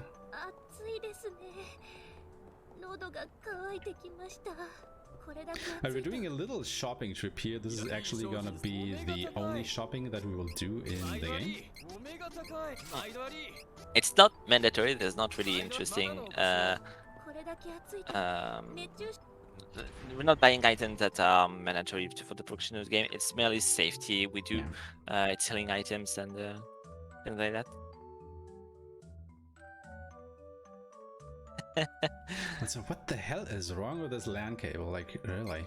What is going on here? But yeah, we are now on our way through the desert here, and as you can probably already imagine, what we're trying to do here is find the Mana Stone of Fire, because obviously that is going to be in the desert. Yep. But this chest is very interesting because this chest is going to give you the a weapon upgrade for Kevin, a claw. And I actually have to go back. You have to go a second there. Yeah, I forgot to buy a rope. Oh yeah. Because I forgot to, because of course I forgot to do that. You did not drop one? Nope. Oh, that's funny. Oh, That well, one, yeah, that's something that a bit annoying about this place is that once you reach the Mana Stone, you have to go all the way back, which is 2 different areas, and having a magic rope makes you go back to the entrance of a dungeon. So we want to have one here. Unfortunately, we are kind of hoping on a drop, or we're buying it at this shop. Hmm. He did not get a drop, and he forgot to buy one. That's unfortunate. But it's the kind of thing that happens. It's very easy to forget. Yeah, it's like you get 2 of these ropes naturally, I want to say, over the course of the run. You can just pick them up while going through some earlier areas. And then those zombies that we fought along the Golden Road also have a chance of dropping those. And the chance is actually not that bad for them to drop that, but it is still a random chance. So sometimes you can just end up at this point in the game with only 2 ropes. And then you just have to remember when you do your shopping here to actually go ahead and buy one of those ropes, and yeah, you just have to go back and quickly do that. There are some places you can pick up the ropes too, like there's one in Jad, which you can that is easily accessible. But since we're doing this shop to this safety shop for more healing items, it's faster to just buy the rope here than just pick up the one at Jad. And you picked up weapon upgrade for Kevin in the desert. There are only a couple chests in the game that gives you weapon upgrade, and they are not linked to the character themselves, but they are positioned in the team. So if you had picked up Duran as your first companion and then Kevin as your second, in this chest would not be a claw but a sword. So that's something we also took into account in our routing. So here you're gonna you're gonna set Duran to support only, so he's not gonna attack the enemy, and you letting him use freely the healing items, and you're also giving him the HP boost to give him as much HP as we can. Something very the reason you set up Duran as support only as to not attack is that this way the AI will focus on dodging enemies' attack instead of attacking, which will make Duran survive longer. And this is our second fight with Bill and Ben, and it's as annoying as the previous one, except this time we have a debuff that we can use on the boss to deal more damage. Also, in this refight, we can usually reach the divide without having to stagger them, because unfortunately, if we stagger them, it's usually a time loss, since you have to wait with them to get back of the stun to split. Because divide is considered as an attack, so you have not only do you have to wait for them to stun, but for the current attack to stop. And here it is. And once again, once they divide, they get their armor back, but this time we're gonna use all our CS that we're swapping just like that. That was very, very nice. He used, so he jumped with Duran. He used the power attacks during the jump, which gave him a long animation during which he could input the next action, which is the class strike, and swap characters before the class strike has time to start. And with that, the swap to Reese, he did the exact same thing with Reese, and he just did the exact same thing with Kevin a few seconds ago. But the enemies have a lot of HP here, especially when you don't death debuff the splits ninjas. Just saying. That's something I tend to forget too. That's why I'm. Unfortunately, there's a couple issues with CS swapping in this game. Usually, it's not getting the timing right, where you either don't swap before inputting the CS, so your character does not use the class strike, or most often than not, you just not doing your item fast enough so you do not swap before the animation comes out, so you're locked into the animation of the CS. Another thing that can also happen is if all the other characters are actually doing their CS at the moment. So, for example, Reese and Duran are still in the animation of their CSs, and you do the same thing with Kevin. You cannot actually regain control of a character that is currently in his or her CS. So you cannot actually switch, and that is why you're then locked into doing the CS yourself. So you also have to be mindful that there is actually a character that is free that you can actually go ahead and switch to, so you are not being locked into the CS at that point. That's the easiest way to mess yourself up. Yeah, for sure. Like, you're just so in a rhythm at that point that you want to get all these CSs out, and then you totally forgot that all your companions are still locked into the animation there, and yeah. It's the speedrunning curse. You're going so fast that you can only live in darkness. Right. Yeah, you're basically penalized for going too fast at that point, in a way. Alright, so now that we're done with Bill and Ben within the Fear Gorge, and we're gonna encounter Belladonna, which is one of the lieutenants of the reason Okai story, so the Archfiend route. And there's the girl on the ground here, which is Jessica. She's Hawkeye's girlfriend. And what Belladonna did is that she's kind of taken over the thief guild of Naval, and she brainwashed everyone into making the guild into a kingdom, and that's when they decided to take over Laurent. And the thing is, she used before brainwashing everyone, she used a weird curse necklace on Jessica, so she could not brainwash her, and that's why she was taken hostage instead. But now that we've done that, well, the ninjas, the brainwashing of the ninjas stopped once we met Belladonna's at the end of Laurent, and now we've even saved Jessica, so we're pretty much done with the encounters with Belladonna. Alright, so you did a couple training here. You gave Duran 9 spirits because that's what he needs to learn his first 2 elemental sabers, wind and earth, and that would not have been useful against Bill and Ben because as with the first encounter, they are resistant to every element. I think they are not resistant to light and darkness, only like fire, earth, water, and wind, which is already a lot. But that's also all the elements Duran can learn at this point.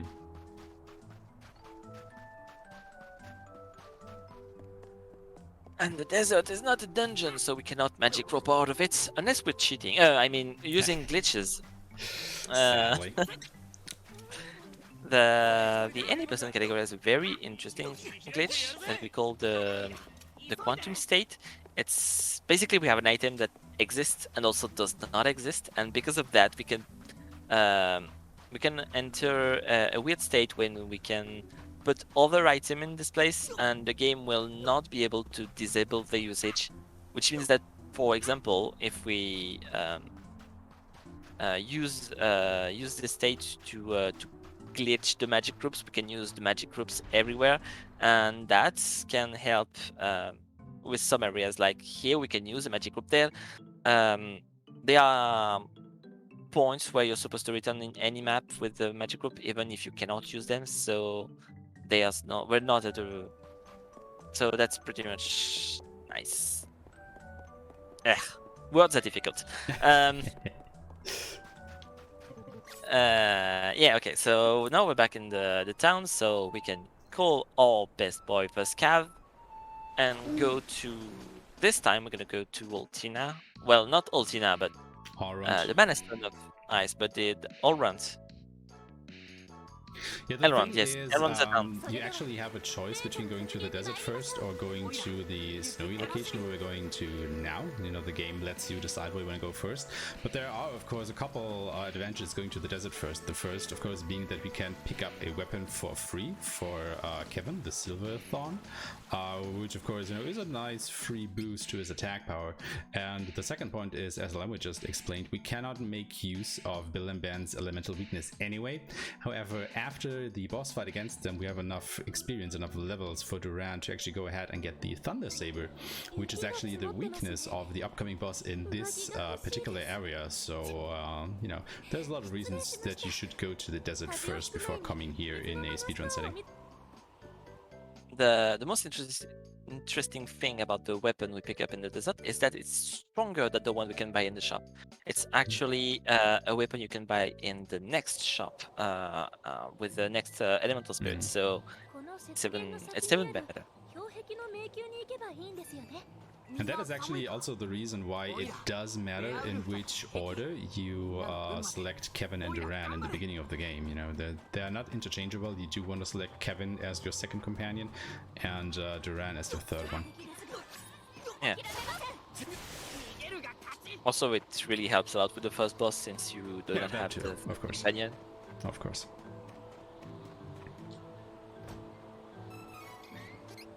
Oh, you're picking up this chest too. Yeah, you know, seeing how this run goes, a little bit of safety, I guess, is not a miss. Not trusting this run anymore. That's understandable. It has done things to me. This game has done things to anyone. So anyone who attempted to run it. Well, while our runner is scarred for life, let me just take a quick second to plug that we are raising money for Mind, which is a nationwide organization committed to preventing mental health issues and supporting everyone who is dealing with mental health issues themselves or in their families, which is, you know, as we all know, an important thing, especially with everything that's been going on the last couple of years. All of your donations will go to Mind. So thank you in advance for all donations. The nation's in! And here's the fight with the machine golems. So they are now 3, they now have armor, but we now have defense debuffs and also wind elemental damage. And also big CS swaps. And so that's pretty much how this fight will go with them. And also, what's very nice is that since our new combo finisher is a dash, we can, if we line ourselves up properly, we can use the dash to hit 2 enemies at once for a big amount of damage. And once you deplete the life of one of the golems, they enter this state where they will self-destruct. And if you're in the area, they deal like 100 damage, something like that. It's not a lot, but it's also one of the attacks that puts you on the ground when you get hit, so you have to wait for your characters to stop to get back up on the feet. And now that you're done with the last one, you have to wait for it to detonate before the fight is over, and that was pretty good. And you end up the fight with 300% with everyone, which is very, very nice to in order to handle the next boss fight. It kind of feels like the game felt bad that I called it out on its shenanigans, and then it gave this fight to me. I don't know. Yeah, I suppose. It's And nice now to we're at least getting one good fight, I guess. Because this machine golem basically refight is also kind of one of the infamous fights, because you're fighting 3 enemy targets at once, and I think we explained it earlier, but the AI, the ally AI, is notoriously bad at dodging enemy attacks, and since there are 3 entities that throw attacks at you, your allies can die very, very easily in that particular fight, because there are just AoEs flying all over the place that your allies will not get out of. So especially if you're playing this game on the higher difficulty settings, you probably have to manually switch between all your characters quite a bit to maneuver them out of the AoEs, just so they survive and you don't run through all of your revival items at this point in the game.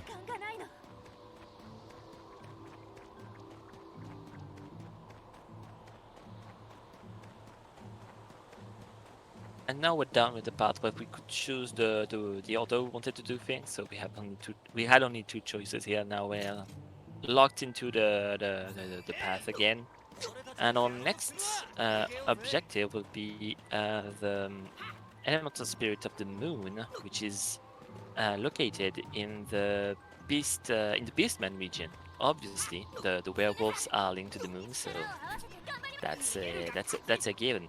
But that's where you start getting scared if you're playing the original game, because the next boss is Lugar, and he used to be very dangerous. If you did something he didn't like, he would use a whole map AoE that would just, but I'm not gonna say one shot you whole team, but it was going to one shot you whole team. However, in the remake, they toned him down a lot. He still does a lot of big AoE and can be quite dangerous, but not as deadly as he used to be. And it's speedruns.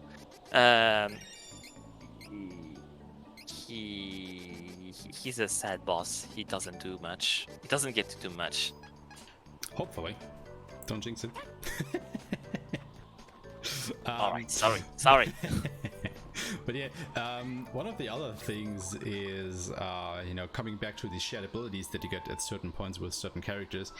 The nice thing is, once we beat Ludger, we get another shared ability because Kevin is in our group, which makes it so that we deal increased damage to boss enemies, which, as you can imagine, is a pretty valuable skill to have. Another very important ability is the one you gave to Duran right now. By giving him 9 strength, he unlocked Attack Saber, which increased the mana cost of the MP cost of his Elemental Saber. However, it also it makes the Elemental Saber give an additional 10 to 15%. Additional damage, no matter what, if you're hitting an elemental weakness or not. So it's a flat damage boost. It's just an additional attack buff you put on Kevin. So more damage, yay! Always want more damage. Yep.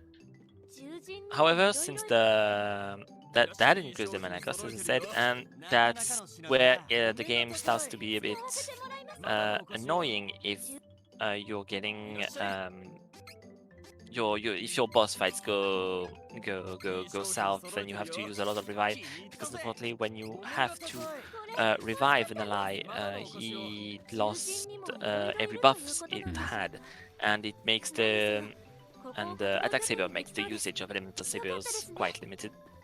Yeah. I think you can use maybe 3 right now at most.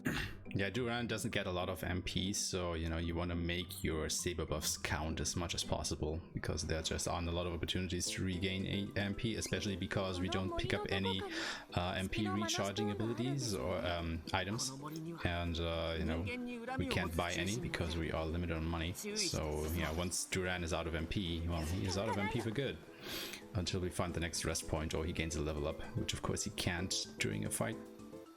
Yeah. This area is really nice. Since it's a werewolf area, there's a quirk here that it's always nighttime, and by nighttime I mean when you enter the area, the game time gets set to the first second of night and stays there, which is very nice in order to line up the day-night cycle for the rest of the game. It also happens on the ghost ship.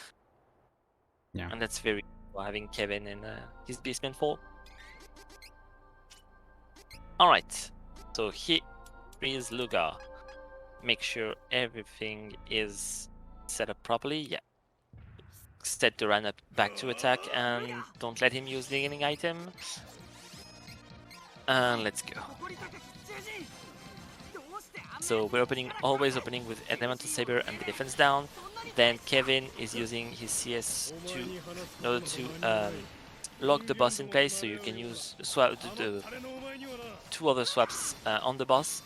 And there's something a bit special on this boss, is that he has additional stun animations when he gets hit a lot, which if you line up your CS properly, you can keep him stun locked without having to use the Kevin CS2. And here's the full stagger, so here you can wait a bit with Reese before CS swapping, in order to wait for Kevin to be available again. And he's already almost dead. He's gonna enter his very angry state. There it is, which makes him less susceptible to being stunned. But he also has 2 HP remaining, so that was very good.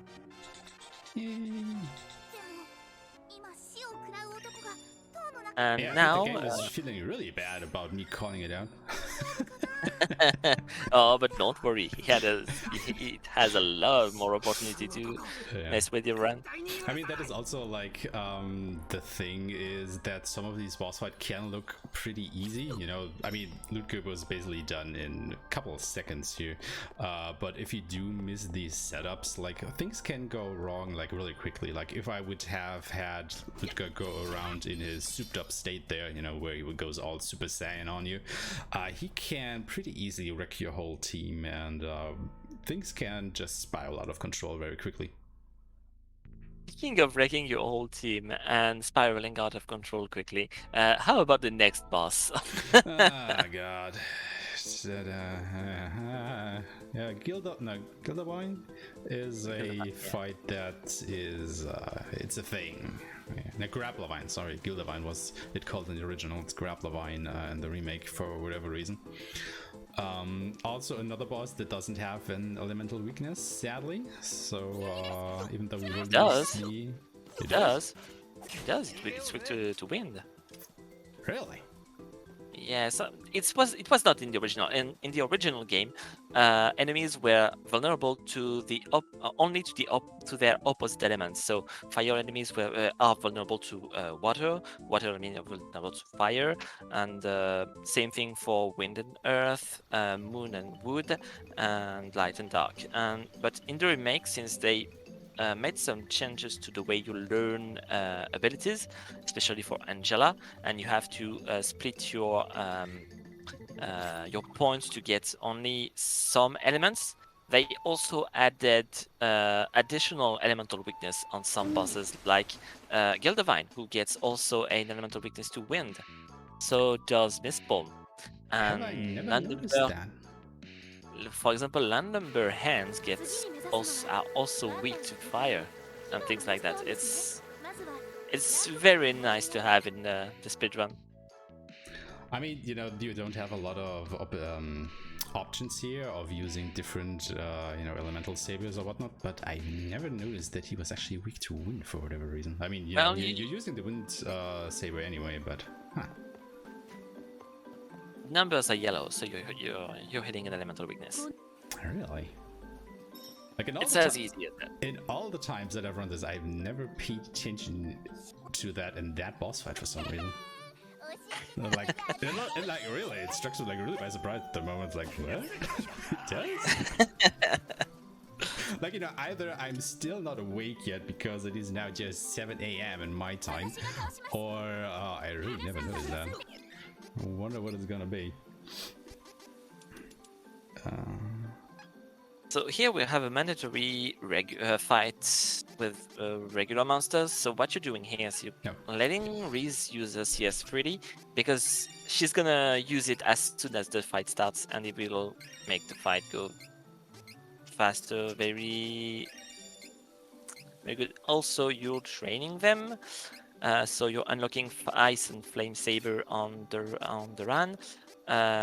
You're equipping to Reese down time to increase the duration of the debuffs, and you're replacing Conflagration from Kevin with Bistro. So you talked about that earlier. Bistro is an ability that increases the damage dealt to bosses. So here, as you can see, Reese is going to just not use her CS for the first time in a while. I've seen that. Thank you, Reese. That was very helpful. As expected, you know, the Luca fight was too nice, I guess. I suppose. The game had to make up for it somehow, I suppose. But yeah, this is one of the areas where we're gonna have a little environmental puzzle. You are supposed to follow these red glowing flowers here that only glow red during night.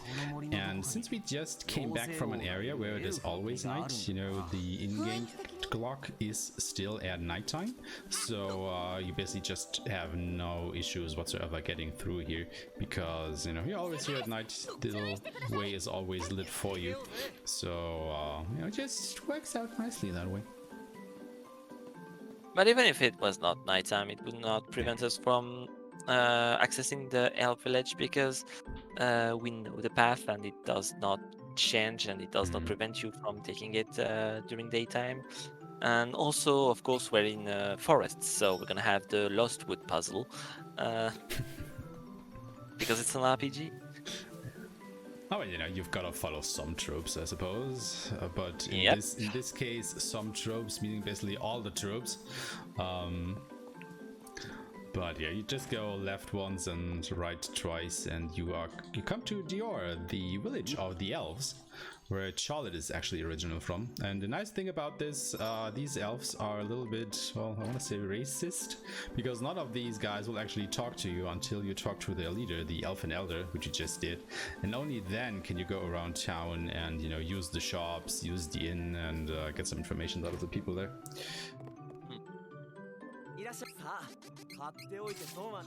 And we're gonna buy a weapon upgrade for Kevin, as usual.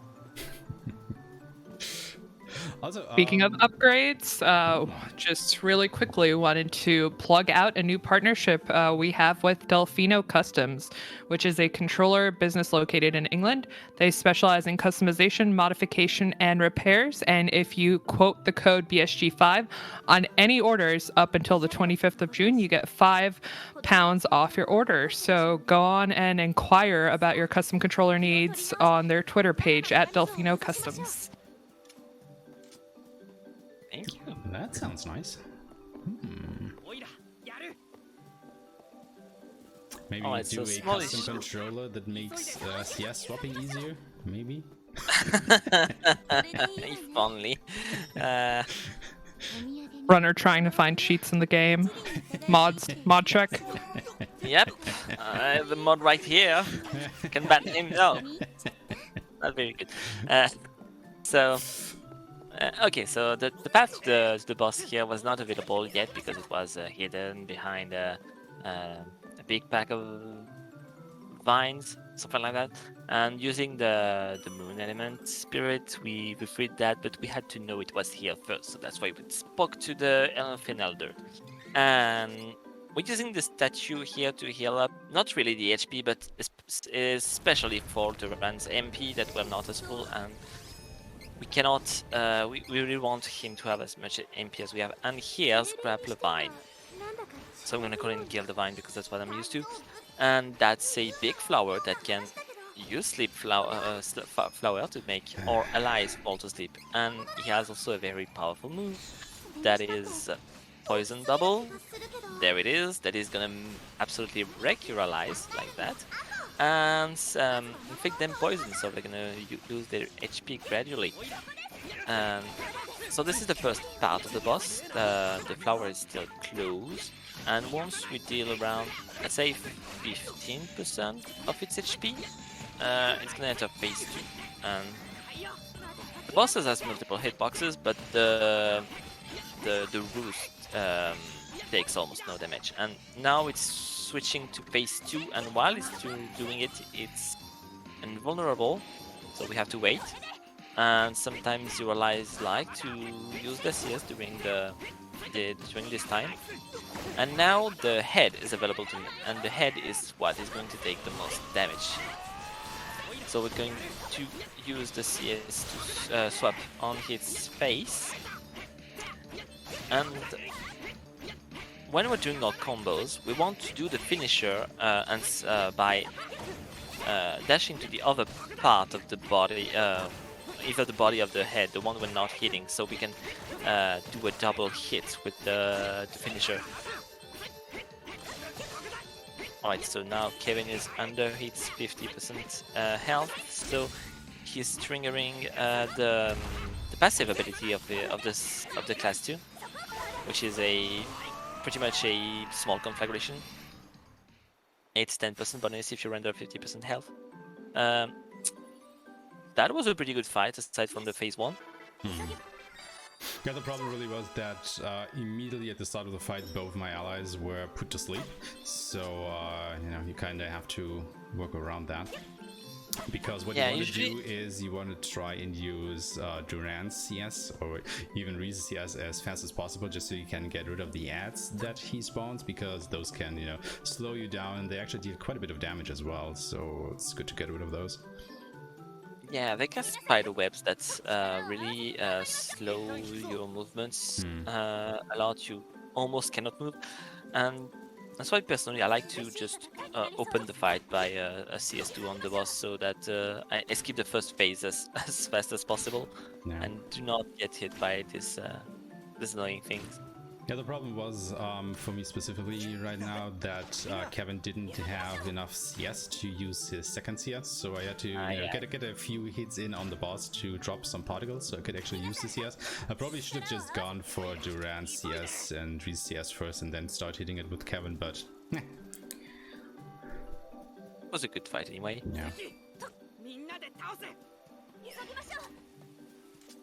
But yeah, Poison Bubble is actually one of the most deadly enemy abilities, I want to say. Like, a couple bosses have that, and whenever you see it, you just, you know, just try to avoid it. It deals ludicrous amounts of damage, and it can poison you on top of it, so that's a lot of HP that just go down the drain there. It can really easily kill you. Yeah. With that, we have all the elemental spirits, so we can now go to the maybe go to the mana sanctuary. No. Eventually. Maybe. Under circumstances.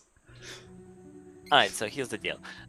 We're trying to on this island we're gonna try to open the portal, but it's not gonna work because some of the spirits as power has been drained by their respective bosses, and they are too weak to they're not too weak to open the portal. But what the enemy did is the different enemy groups did is that they freed the energy of the mana stones and released the energy of the mana stones, which happened to once they were all released, they opened the portal to the mana sanctuary. However, it opened very high in the sky, and unlike every enemy group, we do not have a mean to fly. So we're basically on the island looking at all the enemies taking their way on the sanctuary while we being bombarded by the whatever they attacking us with. Fortunately, we have a solution. We can go. So if you do not read the character will be like, oh, maybe we can ask Reese for a solution, and the solution is to find the wing protector, which means we're gonna get rid of best boy for best girl. Which is also, you know, a nice way to seek into basically the next part of the game, because now we have actually fulfilled our initial goal, which was to gather all the 8 mana spirits and go to the mana sanctuary. I mean, of course, we haven't gone to the sanctuary itself yet, but we will in just a moment here. But this basically is starting to wrap up the first half of the game. And once we have been to the mana sanctuary, which is where the paths of the 3 main story arcs will diverge before they come back together for another part.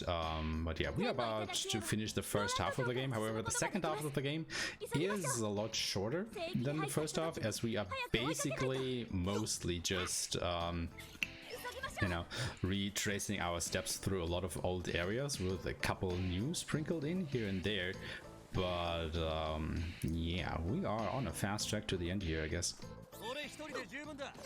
Yeah, it's also the fact that we are flying from one dungeon to another and don't have to do all this path between towns, take boats and things like that. That makes things faster.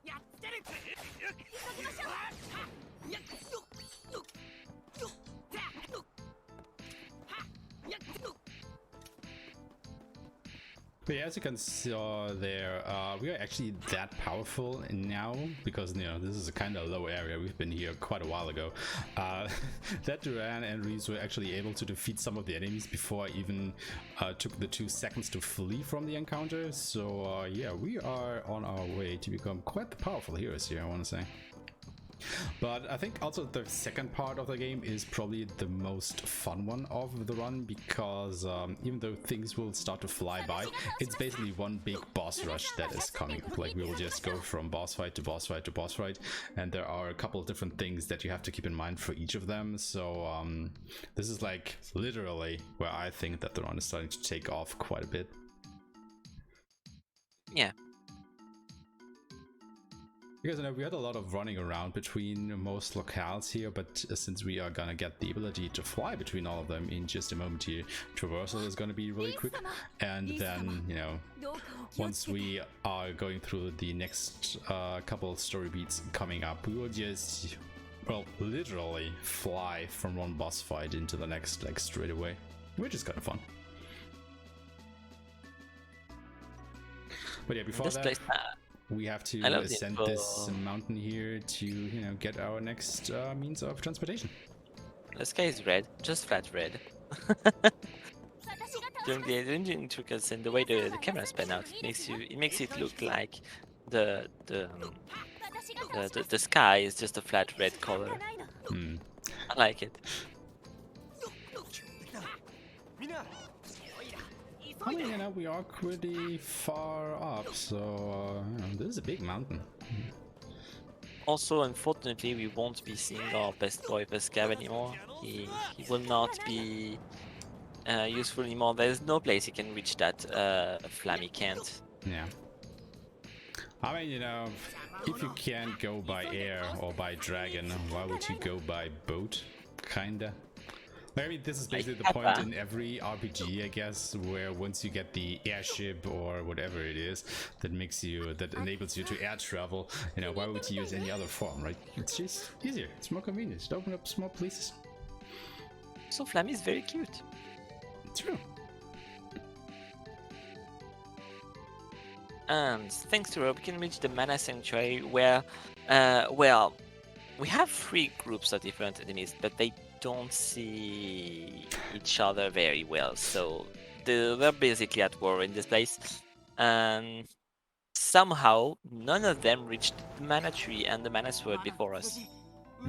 Somehow. I mean, they were just busy killing each other very much. But yeah, I mean, you have to keep in mind that we just went from Olivile all the way up to the Celestial Peak and then back into the Mana Sanctuary, and none of these guys were able to follow the straight path to the Mana Sword, so yeah. Lazy bastards. You're not attempting to escape? You can't on the PlayStation version. Oh really? Oh, I didn't know that. That is one of the skips that does not work. So yeah, if you're on PC, you saw the little pedestal that Aishma triggered to open a shortcut behind him. You can jump on it and then jump directly on the ledge on the left, but it's very difficult to do because the way the physics work, when you land after a jump, if you re-jump just behind it without taking a step, the game will kill all your momentum and you will lose all your speed. So what you have to do is jump on the pedestal, do 1 or 2 steps in order to keep your speed, and then re-jump and do the attack and roll in midair in order to gain height and reach the ledge. And it's that very part of you have to land. The thing is very small. You don't have a lot of space to move on it, and so you have to the part where you have to land and walk before re-jumping is very difficult to do. There's no exact setup to do it properly.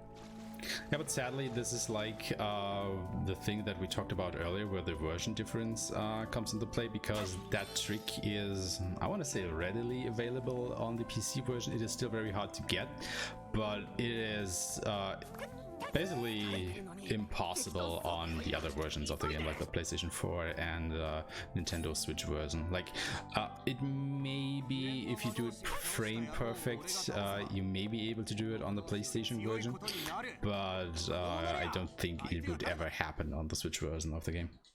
Which is actually sad because it skips, it's one of the, well, bigger skips in the run, I want to say, because you save yourself having to go around here. But there is another skip that we will have to do once we come back here at the end of the game. Spoilers, I guess.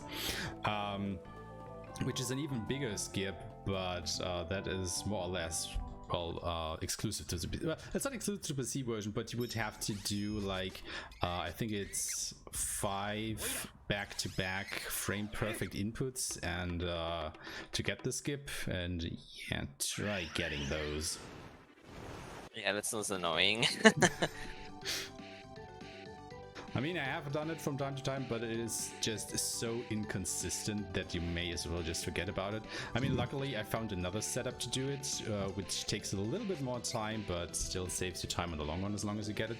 So it's good, I guess, but the PC version definitely has it way easier at that point.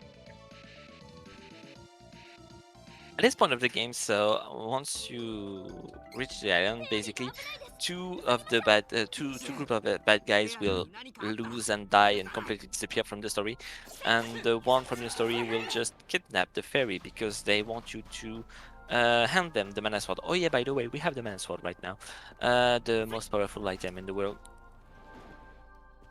By the way. But yeah, this is also the point where the stories diverge, like depending, you know, which main character you picked. If you're going down the Dragon Emperor route, the Dark Lich route, or the Archdemon route, you would actually go to a different dungeon here. Now, because we are on the Archdemon route, we go to Naval Fortress. If you were to go down the Dragon Lord route with Duran or Angela, you would go to Althena. And if you had picked Kevin or Charlotte as a main character, you would go to... where do you go again with those two? With those two, you go to I forgot the name, the English name, the Beastman Kingdom. Oh yeah, Ferolia. Right. Ferolia. Oh, I wasn't sure it was the same name in French or in English. Yeah, in okay. English. Right. Yeah, and you know, you can see how short this quote-unquote dungeon is, and the other two are definitely way longer and more complex to get through. So you know, it's just nice that this is a very short dungeon to get through. It only takes like a minute or two, whereas the others, you know, are way more complicated, more labyrinthine to get through. So you can lose, well, not lose, but it just takes you more time to get through. But yeah, we are now in the second half of the game, where all the Benevodons, the god beasts as they were known in the original of the game, have been released upon the world, and it falls to us to basically, you know, punch them back into their corresponding mana stones. So let's have a quick jog around the world and do just that. And this is the most stressful part of the run, because many bosses here are very random and have a lot of strats to make them faster that are not easy to pull off. And so even if you run a good run, it's, if you do not land this part properly, it's not gonna end well. So good luck. Thank you. But first we're entering the first of them. So a little bit of menuing first. We're giving the run MP boost 2 that we shot ability that we got from Flammy. So he now has a lot more MP, and we're more safe on this side, especially since we're gonna die a lot probably. Don't jinx it. No, that is to be expected. Some of these bosses are just but yeah, and something very important to do also in this dungeon is that every Benevolence dungeon, except the Wind one, because that's just Gustful that we already did, has a chest that contains a question mark seed. Question mark seeds contains, when you plant them, they give you a class change item, because to reach class 3, to do the second class change, you need a specific item for the class you want to take, and they are inside question mark seed. So that's why we're picking the seeds up. And you're gonna heal because you do not want to be almost dead facing Xanbi, because Xanbi is Jugberg. Yep.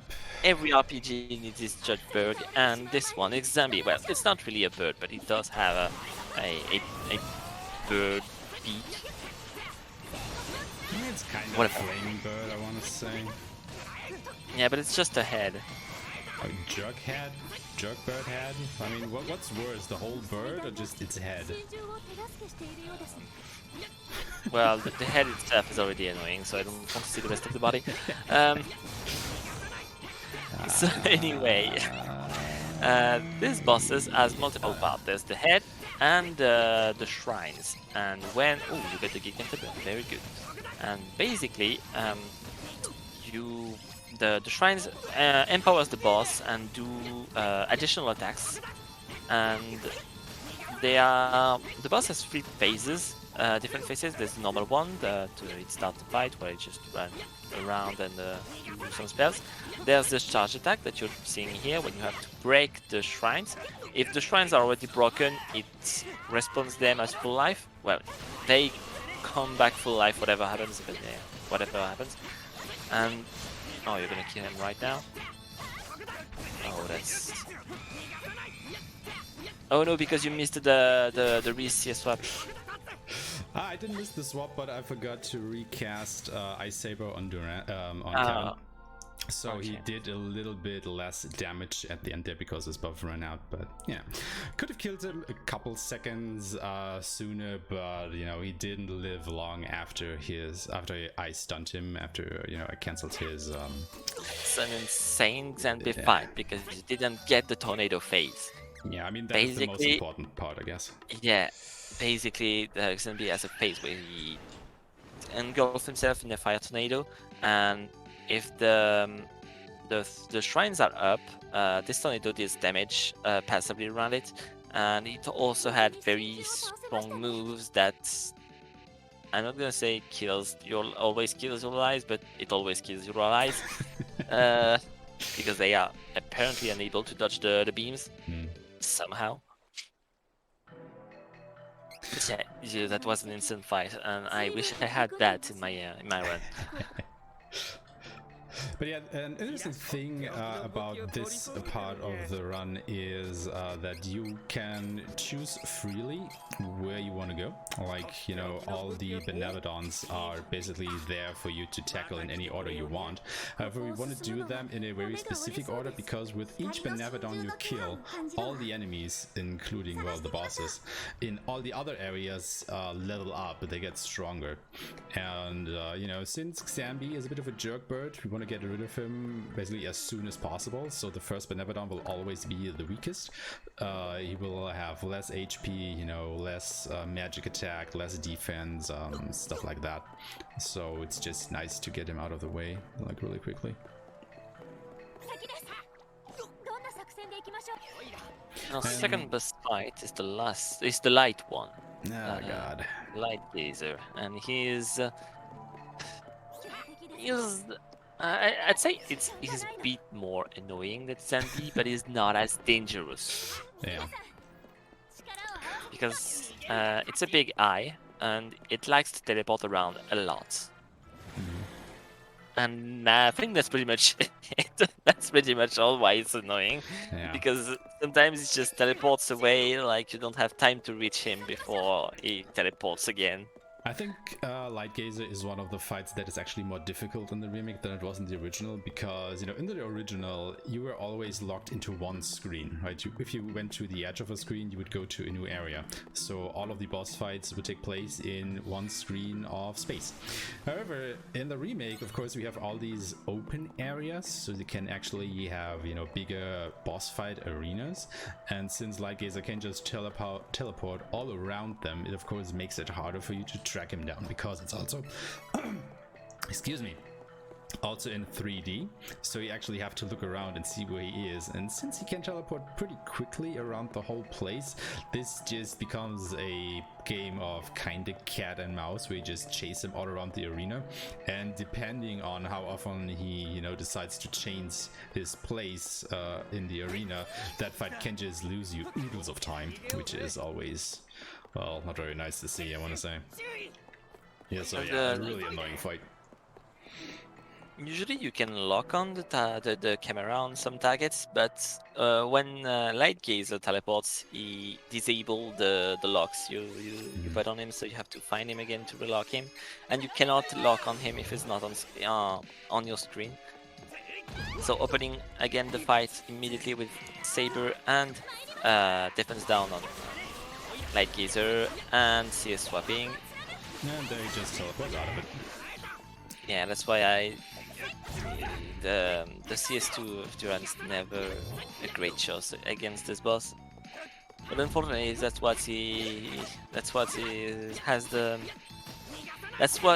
Duran's strongest attack. So you still have to go for it. So here we're gonna reach the first HP threshold to end the first phase. It's around 25 to 30% HP. There, he becomes yellow, and now he's gonna cast his big attack, and he's gonna jump away, of course, because he always does that. Just don't want to be under it when it lands. And once you break it, you want to deal a lot of damage in order to skip the whole second phase, and you know you've done it if when he comes out of stun, he moves directly to becoming red. You were almost there, I believe. Oh no, you were there, you just wanted to teleport beforehand. And Light Gazer also has the ability to cast a lightsaber on you, which makes you heal him when you hit him, because of course the light Benevolent absorbs light. And now that he's starting his second CS swap, the fight is pretty much over. You just have to break him to trigger the stagger, and now with the swaps he's just gonna die. Unfortunately, didn't get the swap with Reese, but nah, he was dead anyway. But yeah, that was a very clean fight. You know, normally it does not go that cleanly. I guess he just wanted to behave today. But yeah, that fight can just really go out of control pretty quickly if he just, you know, starts teleporting all around the place. Also, you might have seen it when Light Gazer charges his ultimate attack, you know, where the whole arena got this red glow going on. It just tells you know it's gonna hit the whole arena. But when he jumps while doing that, you know, the place where he's gonna land is also in red, so it makes it really hard to see where he's actually going to come down. So you really have to pay close attention to the ground, because you cannot angle the camera up enough to see where he is when he jumps. So yeah, that's a bit iffy every time it happens.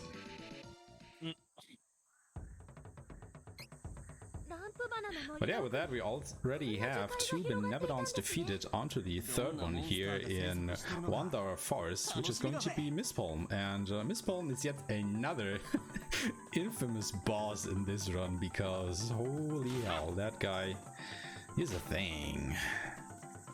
He's strong, he does a lot of magic, and he can cheat. He has an attack that locks on to you during the casting animation, and when the casting stops, when the casting is over and the vines rush at you, the vines are supposed to stay in place. But if you swap your character at the exact moment the skill comes out, then the skill glitches out and the vines follow the character you're having, and yeah, they just kill you. You cannot do anything against it. It's just game over. Also, he is another multi-part entity, so not only are you gonna fight the boss, you're also gonna fight his well, what do you want to call it, plant tentacles, I want to say. So yeah, pumpkin. At most you're gonna fight 5 enemies at once, which of course all can attack you separately.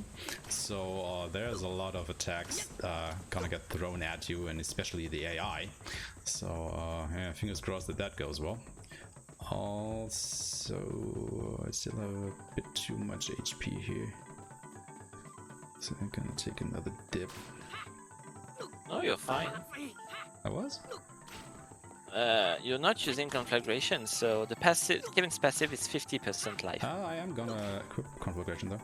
Oh. In just a moment. Okay. You had what? 127 lives? I wanted to grab that. Oh yeah. The classic loading zone just too close to the, the chest.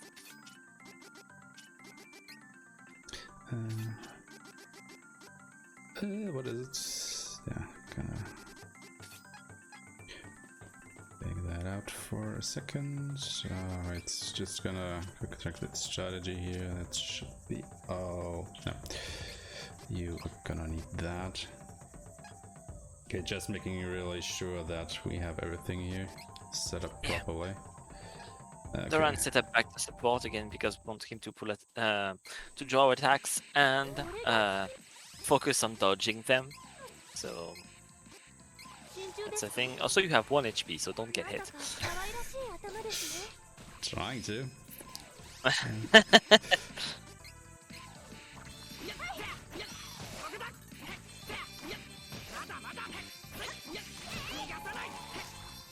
Alright, so the fight is comprised of this big pumpkin head. So it has multiple attacks, mainly this kind of wine whip. It can do that deals surprisingly a lot of damage, and you can avoid them by jumping or being on the corner on the side of the boss where the vine starts. You can avoid it without jumping. And he can do the poison bubble, he can do the sleep flower like that. That's why you want to have the herbs that cure ailments. And also the ads throw you some sorts of pumpkin grenades. Alright, so at this point the boss should break soon, I believe. Even when the boss doesn't do a supercharge attack, you can stagger bosses when you deal enough hit, and I mean hit, not damage. Because then something important is that not every hit counts as much. Riz died. Oh no, you missed the CS. That's unfortunate, but that's Mistborn. What do you want?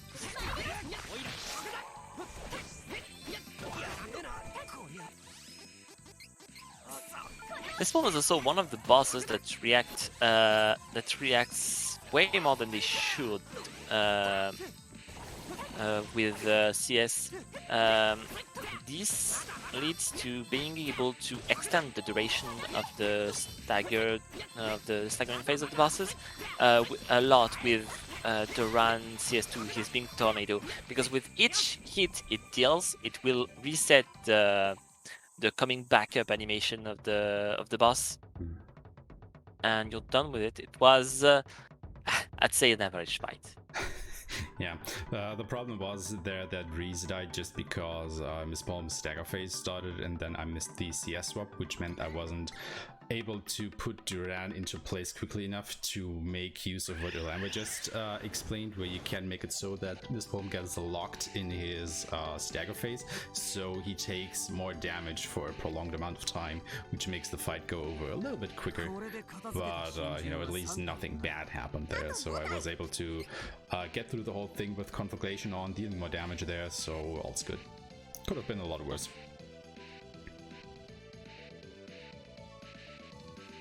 But yeah, as you saw, it's just really easy for any of our party members to die from this point on, because if you remember, the last time we bought armor for any of our characters was before the fight against Ludger, which is already, you know, a little bit in the past here, and we will not buy any more pieces of armor for the rest of the game. So you can just imagine that our defense is just dropping way more and more, and basically to the point where we are more or less getting one shot in the game, at least on higher difficulties, not so much on beginner, but on the higher difficulties he would be in one shot territory by now.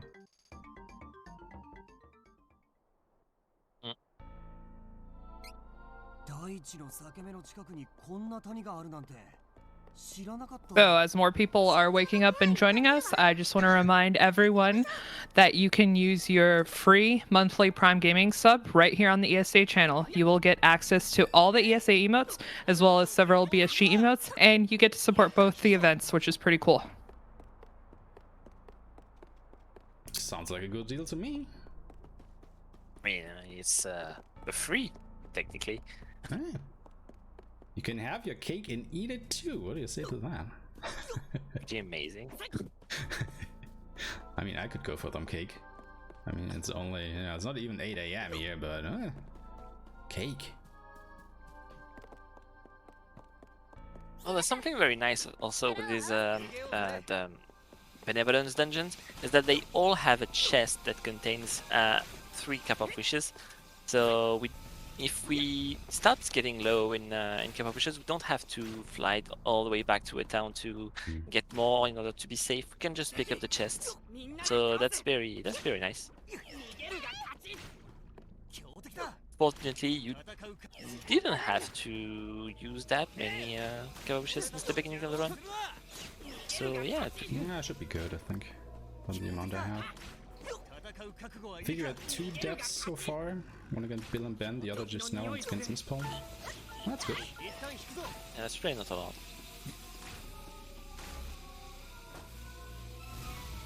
And guys, I'm just getting word back from the BSG staff. We do not, in fact, have the budget for cake. I'm very sorry. Oh no, I'm disappointed now. I'm leaving. Bye.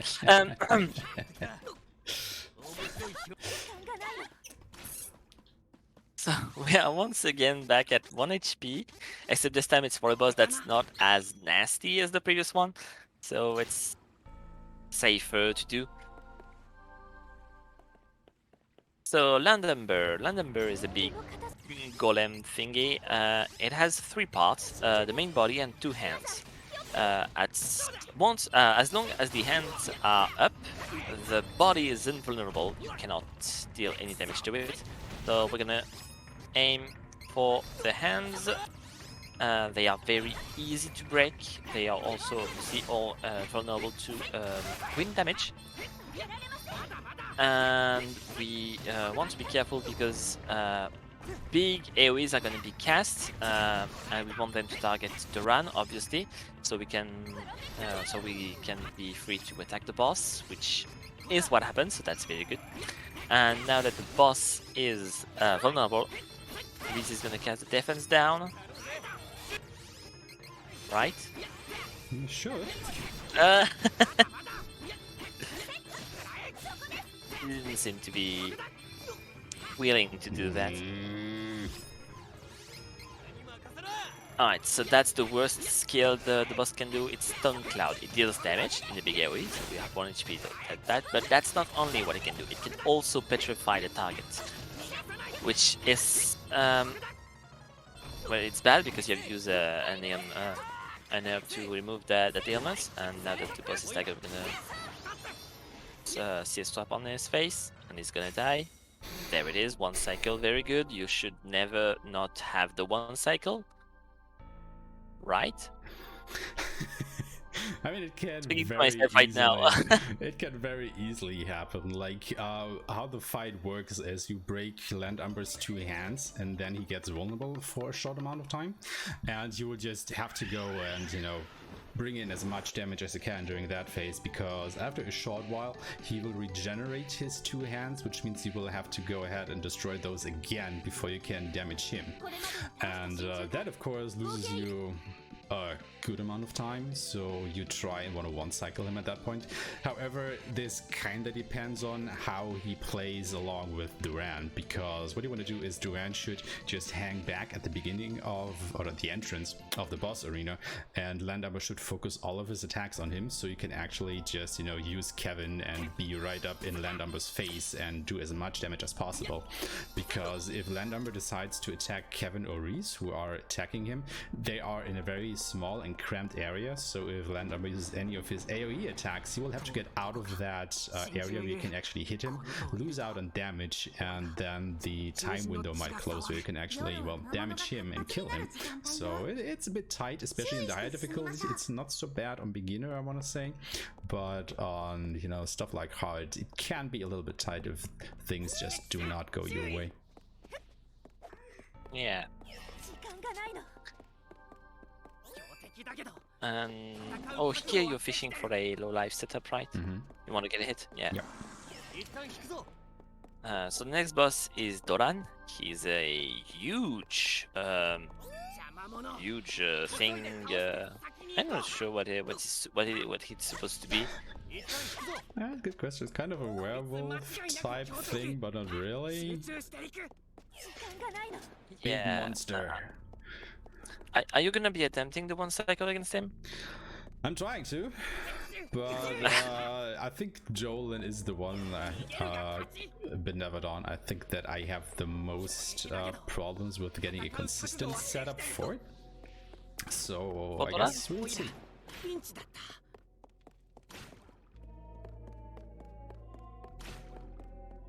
But yeah, what I'm trying to do here while I'm ascending this tower is I want Kevin, yeah, okay, that's enough, thank you, to get hit a couple of times to once again activate conflagration, and well, we got it. The enemies played along, now I just have to make it, well, to the boss without dying. Yeah. So first part done, now comes the tricky part. Also, there's a big point of RNG before the boss because there's the last question mark seed chest that you want to pick up. Unfortunately, there is an encounter, a fight just in front of it, and you want the enemies to be far enough from the door you're taking and the chest itself in order to be able to pick it before the fight starts. Otherwise, you're gonna have to well, kill the enemies, which can be quite annoying. Nice. And that is very say. great. No. You can even leave the room without having to fight, to run away from the fight. So yeah, very, very nice. That was pretty much perfect. Like, that is exactly what you want to happen there. Alright, Dolan, let's see. Will Puppy play nice? Probably not. So the plan here is to attack the boss. I mean, that's a good strategy, right? Just hit him. Yeah.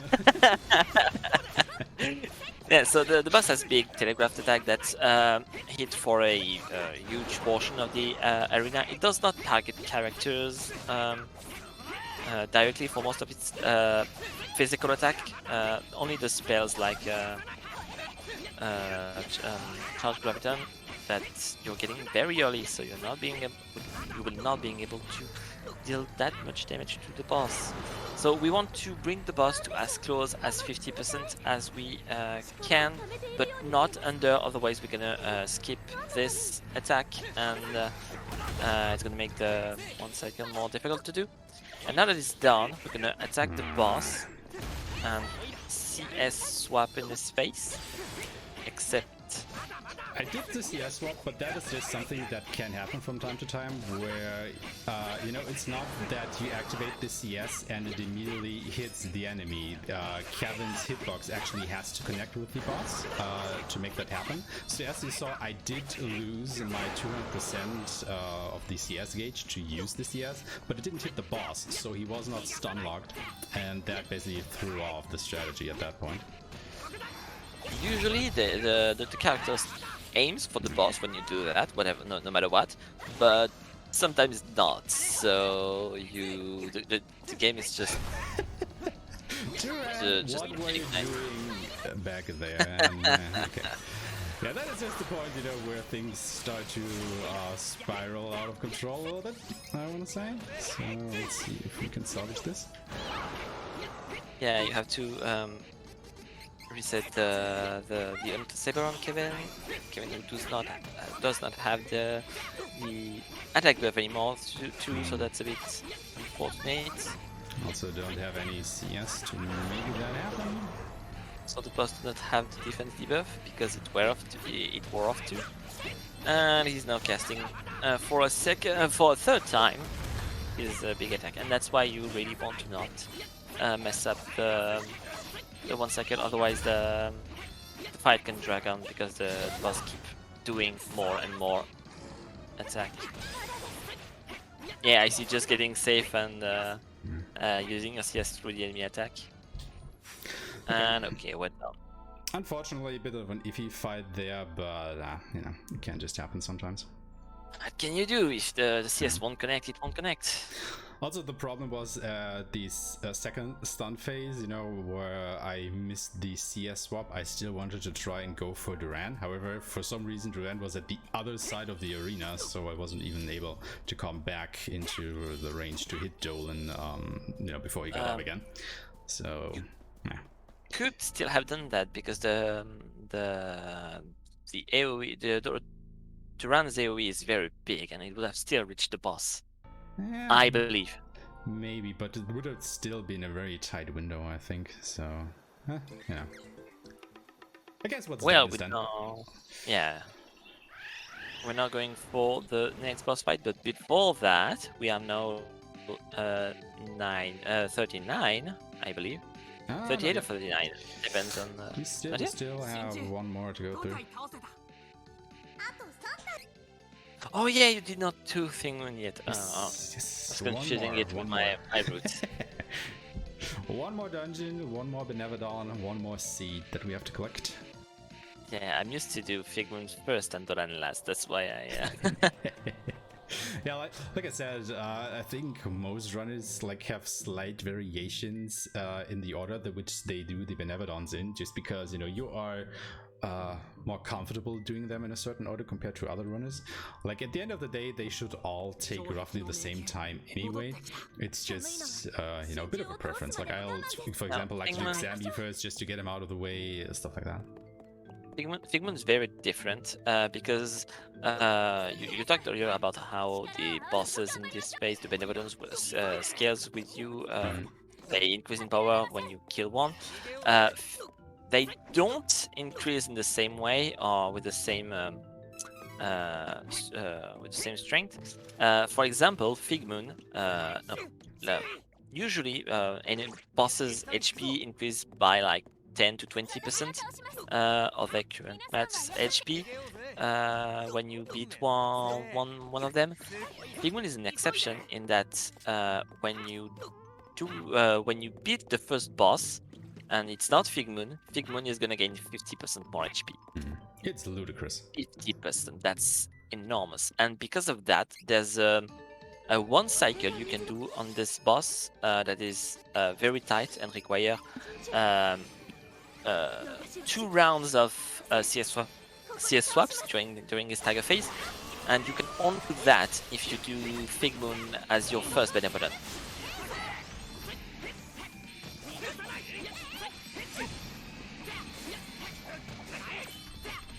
Other than that, so Figmoon, it's a boss that's gonna jump away from the arena and cast a big spell that's gonna make icicles fall from the ceiling, and you have to break them because it's charging a big attack.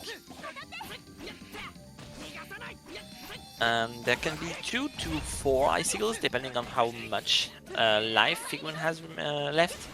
And once it's done, and you can just attack again. And the use of this big attack is conditioned by his HP. He's gonna use this attack when he reaches when he loses 50% life, then it's around 15, then 50, and then I don't really remember because usually he's dead. But yeah. And and the number of icicles is directly linked to the life he has left, and not the amount of time he uses the skill, which is not the same thing. Okay, so you did a second swap, and you did not reach the threshold for the next yet. Oh, you're gonna hit. I missed the CS swap, so he had a little bit more health left still. I know you're gonna deal with the fall. And yeah, that's these big charge attack are very slow to deal with because you cannot not only it's a lot of you have to down the icicle, but unlike the other bosses, the the charged health bar is disjointed from the boss, so while you have to deal with it, you're not dealing damage to the boss, so it's does not help. Alright, goodbye Figment.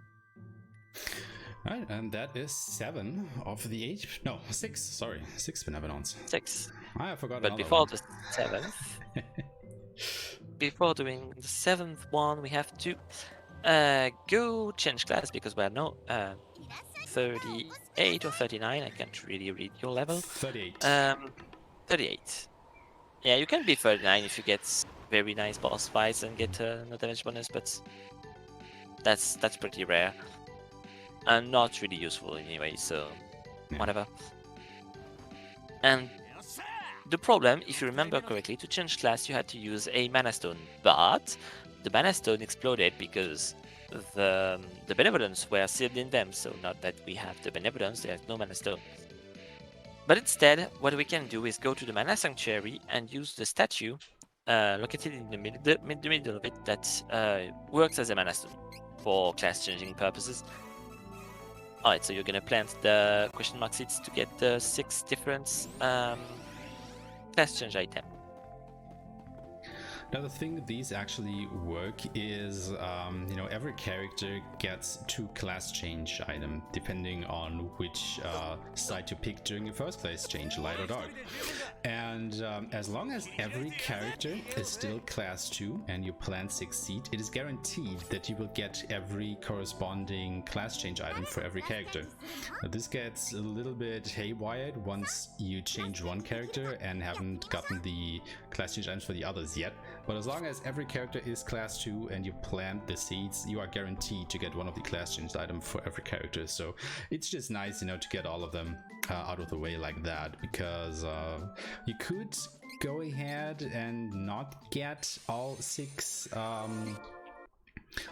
seeds, because it always takes a little bit of time to actually go ahead and open those treasure chests. But if you're not getting the right class change items at the end here, you would pretty much have to probably reset the run, because those third classes are so powerful that they can save you oodles of time if you get the right ones.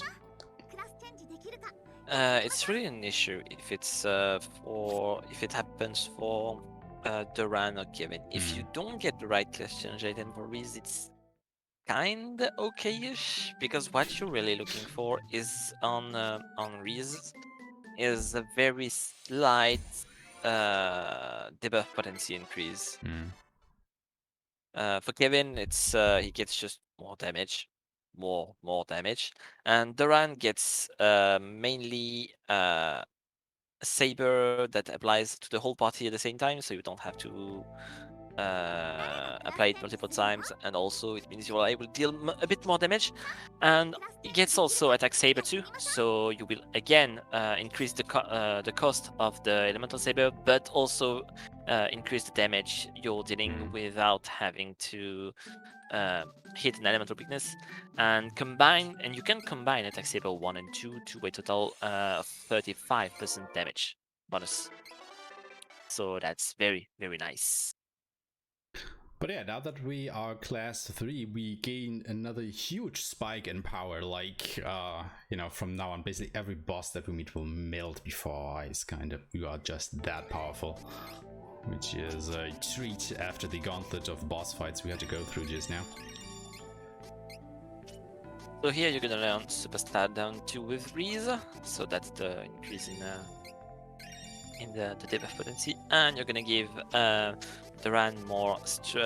Kevin more strength and also 9 spirit to learn Payback 2, which is an ability that reduces the cost of the class strikes, so you're able to use them more frequently.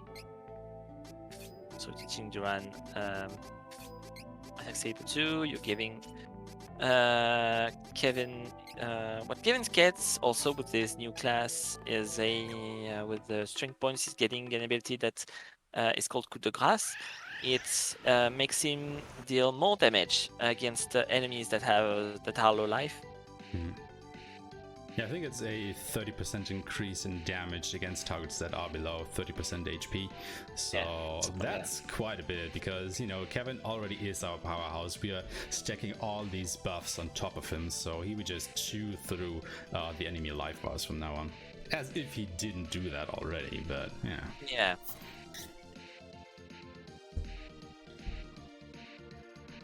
But yeah, on to Benevadon number 7, and god, I think he's one of my least favorite Benevadons in a way. Like The best music. Yeah, I mean, you know, the setup for the fight is really nice. You do like that, but the guy itself can just be a pain to fight.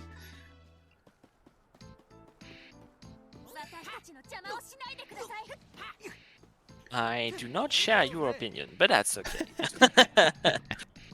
Really?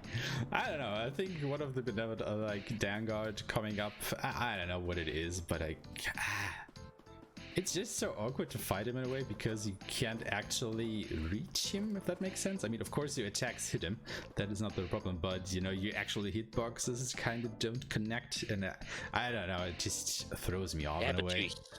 You hit both heads, and so you deal more damage. Yeah. The only thing that's really annoying is his physical attack when he's spinning, because they are hard to read, and usually you get hit because the timing for rolling is very obnoxious. You did not speak to Josephine, by the way.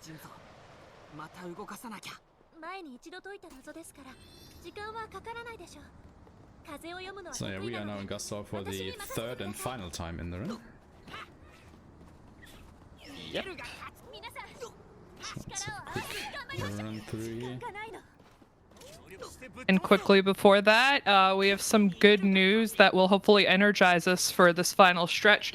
Manix86, who is our runner for the next game, donated €5 and said, okay, so maybe this won't buy cake for everyone, but we can all have one finger swipe in the icing, right? So thank you, Manix, for the donation, and everybody please wash your hands before you put your finger in the icing. All right, I'm hyped up now. Let's go. Sugar rush income. So the Vanguard fight is yeah, as you said, it's a very nice arena. Okay. He's nice. But also it's a fight you do on the back of Flammy, so that's very cool. And also he keeps charging attacks that are very weirdly coded somehow, because they react differently to multi-hit finishes. Normally when you hit an enemy that's charging attack with a finisher, the damage dealt to the charge bar is only dealt on the last hit. But with this boss, it's dealt at every single hit, so these bars just melt. And that is what I was talking about. Yeah, okay. Now things are gonna get interesting.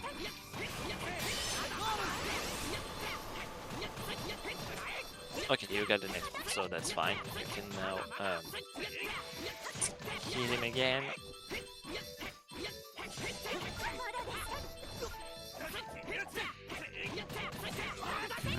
Come on. This should be another charge attack. Yeah, okay, you're fine. Yeah.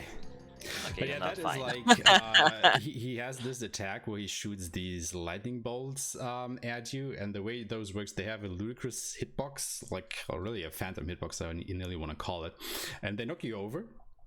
And the way in which they are staggered, you know, in which they are timed being shot at you, just kind of works out that as soon as you get up, the next one just comes and knocks you down again, and that can just, you know, keep happening over and over. And god, I don't know. When that attack happens, like, all hell can break loose for me.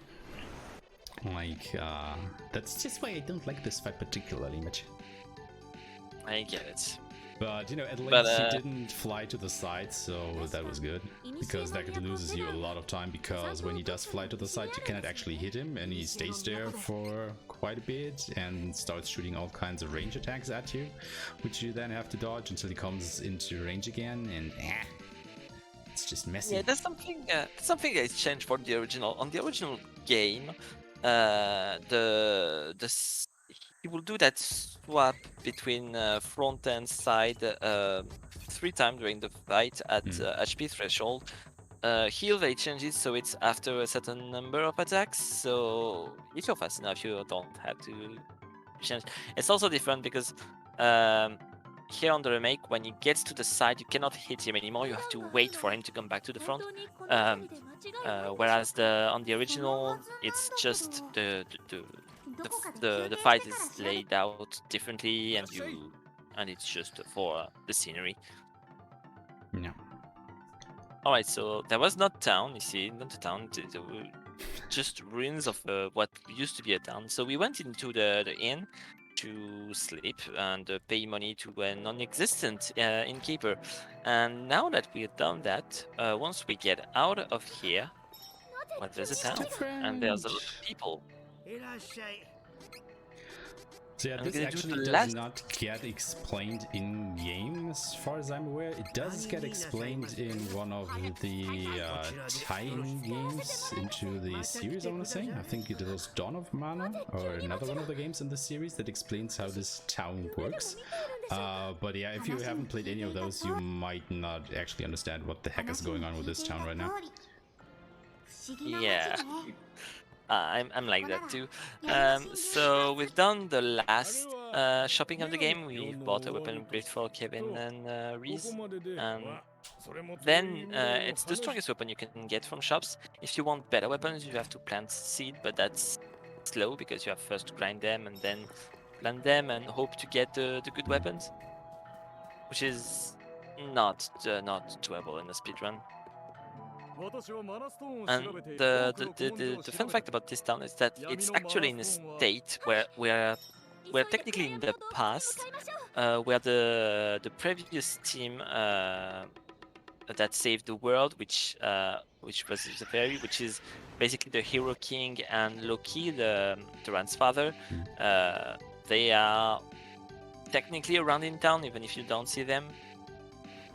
And that's pretty interesting. But now we have talked to the Mana Stone specialist, and he told us that the last Mana Stone, the one of darkness, the one that was lost in another world, well, it's actually located in the Night Grotto. So that's technically the start of the last dungeon. Yeah, so we are very fast encroaching upon the end of the game here. Only 2 more dungeons. Well, 2.5 maybe, I want to say. Like, the last area is not really a dungeon. Oh yeah, nice sanctuary, Matt. But, yeah. So this is Night Cavern. As per usual, you're just gonna run from all the boss fight, not the boss fights. We cannot run from the boss fights, but we can run from the random encounters, of course, to get to the boss fights. So we are gonna have a run-in with the last Benevolon in just a second here. And Zabelfar, again, is a character. Oh, what am I doing? He is composed of 3 different heads that have quite a few nasty abilities. So let's hope that he and or she behaves, I want to say. Oh, and we get to see the Mana Stone being destroyed live. Yay! For once. We missed all the others. At least you get to see one. Alright, so here's the fight. We first start with the 2 side heads only. We have to destroy. They don't have that much HP, so they fall very, very quickly. And you can get kind of eaten by an enemy, which is annoying because it doesn't really deal that much damage, but you cannot act when it's happening. So, yep.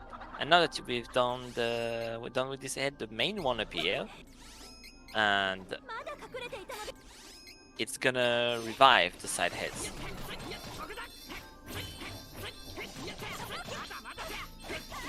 One thing you can do in beginner usually, if you have enough CS, is that as soon as the head respawn, you can just open with Kevin CS3. That's the only time in the run where it's useful, because it's a big AoE that's a bit slow to come out, but it does lots of damage. if there are multiple enemies, of course. And you can basically just down the head instantly.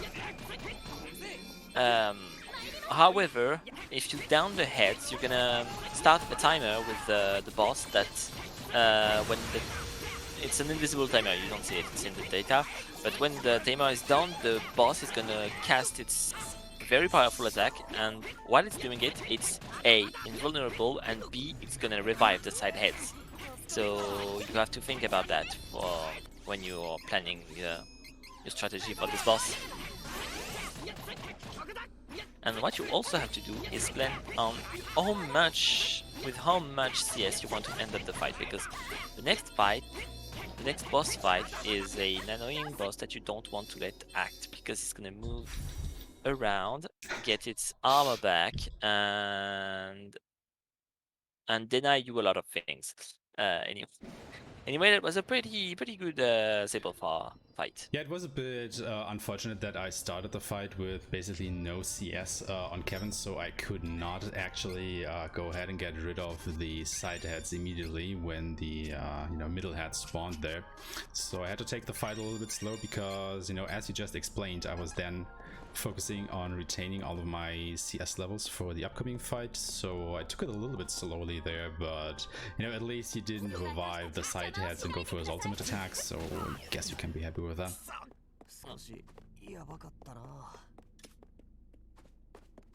Yeah, as long as you don't get the power attack, it's fine, because as it's invulnerable while it's casting it, you cannot. It's just a time loss.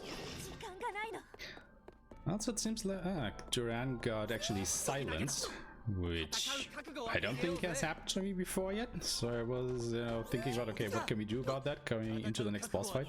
But luckily it wore off before we even got that far, so yay. And here is Malokyo, the first of the two lieutenants of the final boss, which it's a vampire, so it's vulnerable to fire, and somehow it's also vulnerable to earth. So we're gonna kill the ads first, because when you kill the ads, they release their soul, and these souls gets absorbed by the bosses, and it regenerates their armor. So you don't want the boss to have armor, because of course that reduces damages it takes by 90%. And we're gonna just swap CS. He teleported away for the super attack because no, it's he's invisible.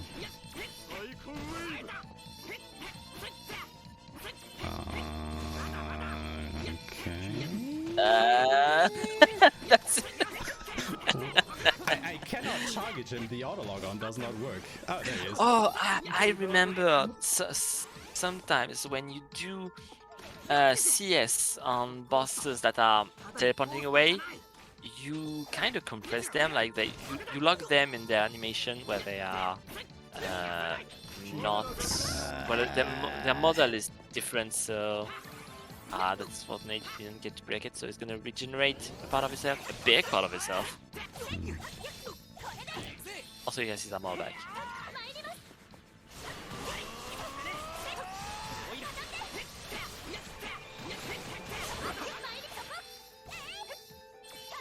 Alright, so we have to go for another round of. Jeez. Again? Oh, come on, Malokyo. Oh, he's doing. Malokyo, why are you like this?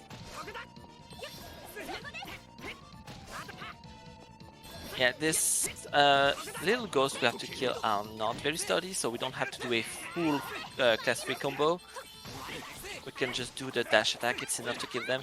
And also, it's even safer to do it this way, because if you do it with the 4 attack plus power attack of the class 3, the Kevin tends to slide on the side and not hit the ghost with the last hit of its combo finisher, which means you don't damage the bar, which is pretty annoying. Yeah, those ghosts are like really notoriously hard to hit there, because they have a really small hitbox and they're also moving, and yeah, it's really easy to just whiff your attacks. Also, you actually do have to go for you know, the 3 light attack and then heavy attack combo, because that gets rid of the ghost like instantly, whereas the other combo finishes basically miss or don't deal enough damage to actually get rid of the ghosts, and you have a very small time window in which you actually have to defeat those ghosts, so you know, you can't defeat all 3 of them before the attack happens, so it's a little bit tricky to set up. Now unfortunately I also missed a little bit of damage on the second ghost. Tried to go back but decided against it, and then still wasn't able to hit properly defeat the third ghost, so that is why he was able to heal with 2 ghosts there. Unfortunate. Yeah, the timing is very tight. Yeah. Oh well. And with that, we're done with the first part of the dungeon. We're now reaching the castle of the bad guys. So we're gonna enter a bit of a refight situation. We're gonna have 3 bosses that we have already fought.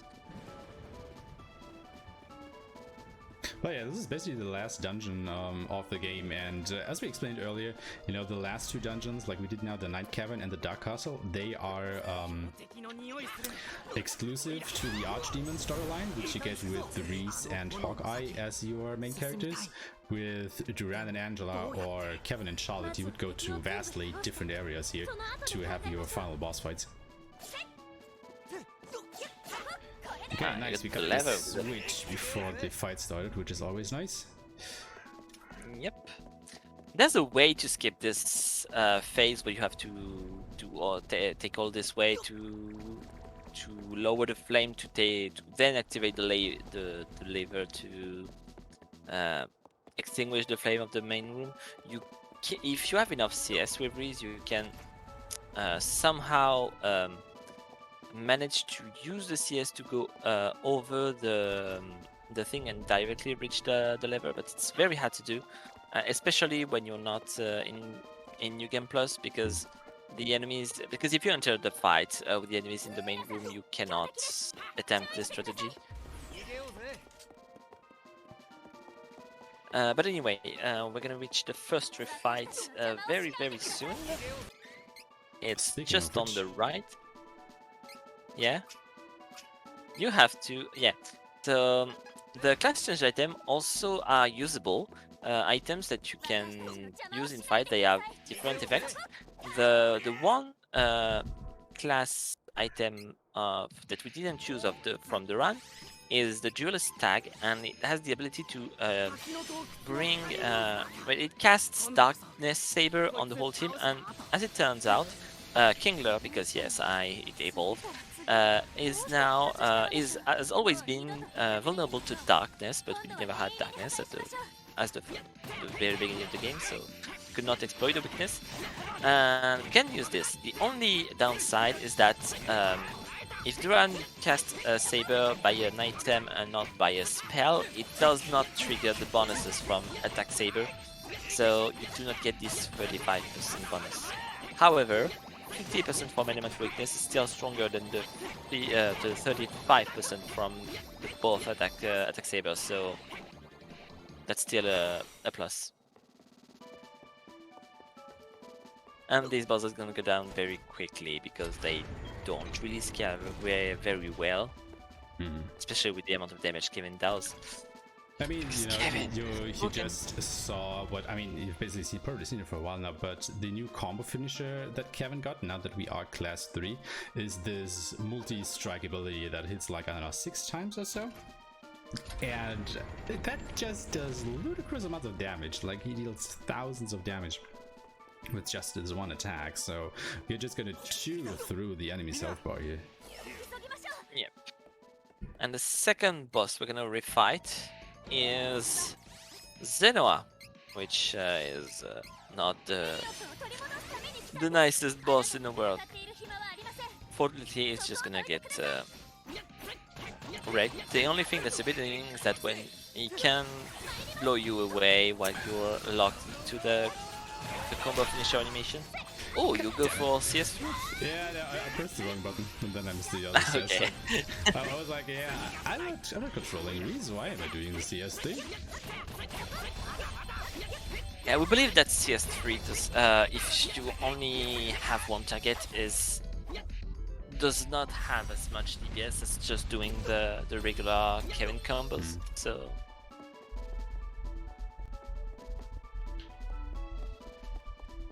Also, it doesn't lock the enemy into place, which also comes into play because, you know, if you use Abyssal Slice, it of course does that, which is infinitely more important and convenient than just getting damage. I mean, damage is nice and all, but, you know, denying your enemy of actually doing anything is a pretty big boon, as you can imagine.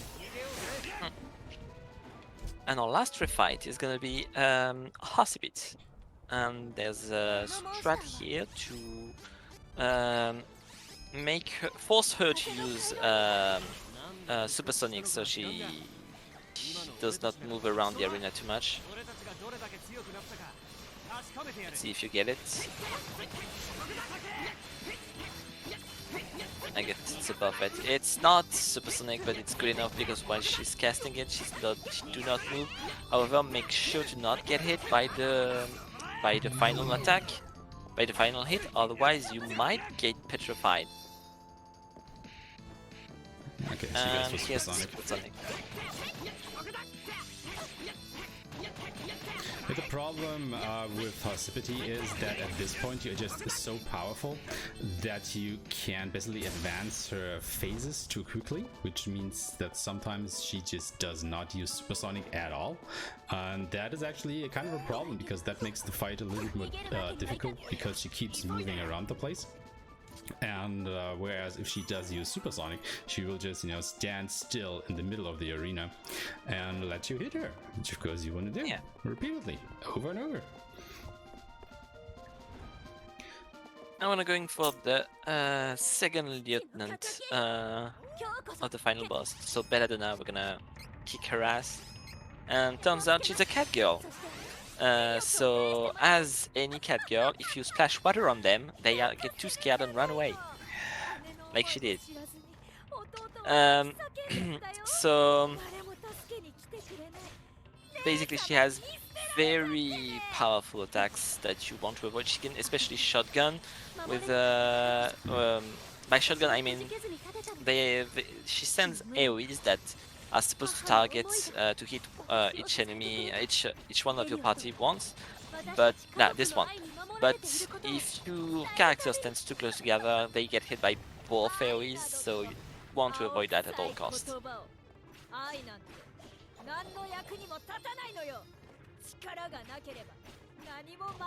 And now she's going for a supercharge attack.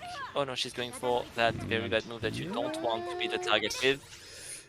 And yeah, just like that. Ooh, you... Yeah, that was unfortunate. You avoided the game over by not much. I mean, you know, we have to run. We have to run. Yeah, somehow we survived. I think he dodged the last attack, but I'm not sure. I mean, you know, at this point, I'm glad I got that. You know, just got through the fight because the game is doing its darndest to try and stop me. Yeah. Apparently, it's a marathon run. The game knows. It just throws everything it can at us already. Yeah. And we're now looking for the final boss, which is not at the top of this dungeon because, well, he's there, but he's gonna run away because his plan is to destroy the mana tree. But side note, we are now we have freed finally freed Reese's little brother Elliot. Yeah. So that's a good news. I guess that is worth something, right? Yep. Couple So hours now later. we are on the post street of the final boss, which went to the mana sanctuary that is lost a bit of its color. Let's put it that way. Also, if you look in the distance, there is no mana tree anymore. It's dead. No, not the tree. Again, it's it's like if you're playing a mana game and the mana tree doesn't get destroyed at the end of the game, something is wrong, and you're probably not done with the game. That's sadly true. Sadly true. So with the final boss, it's a boss in 2 phases. Once you reach around 60% of its life remaining, Roundabout, yeah. is gonna enter a second phase, which is gonna heal it to full, and we don't want to have that because, of course, if a boss heals itself, it's slow.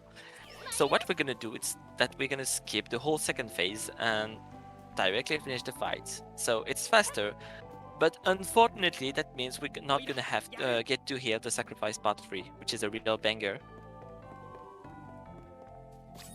So, you know, sometimes in speedrunning you have to do things that you don't really enjoy, like skipping incredible songs.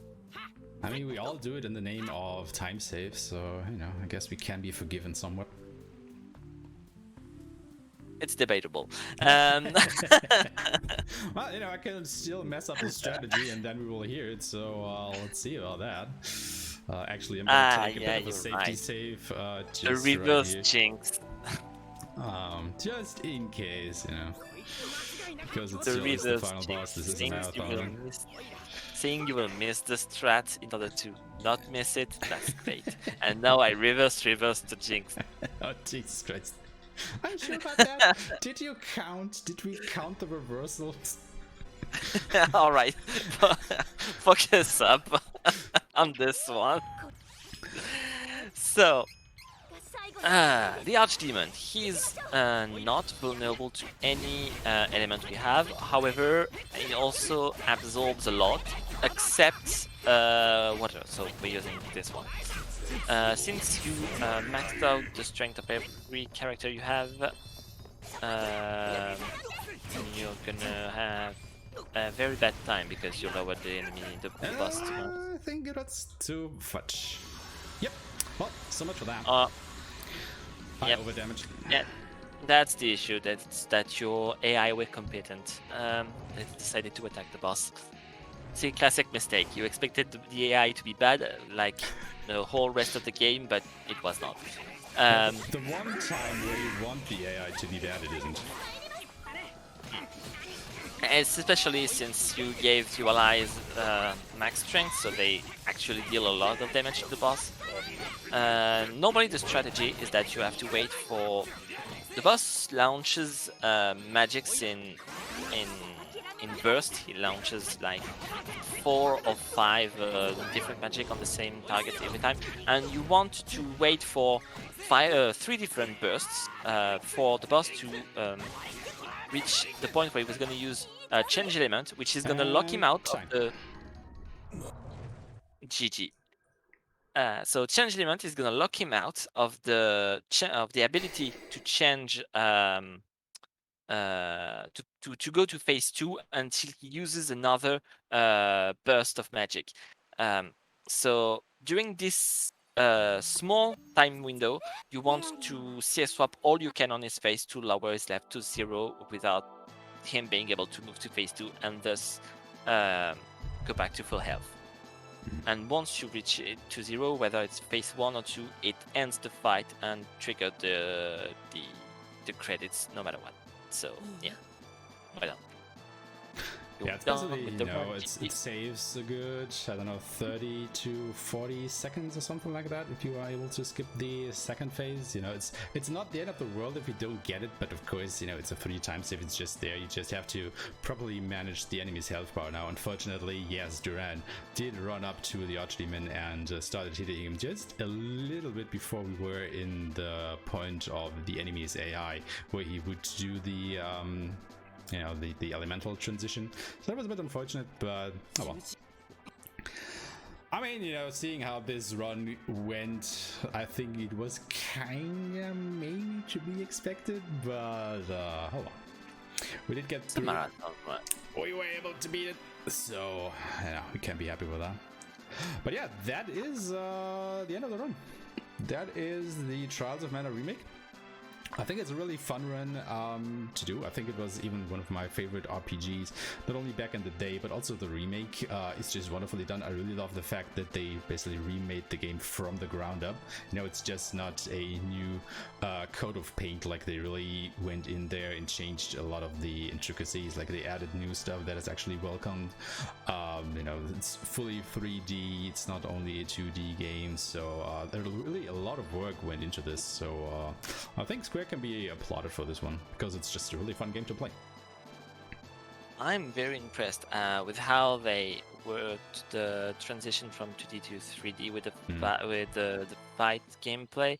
How it's at the same time it's very different from the original, but it's still very true to how it feels in the original, and that's very impressive how they managed that.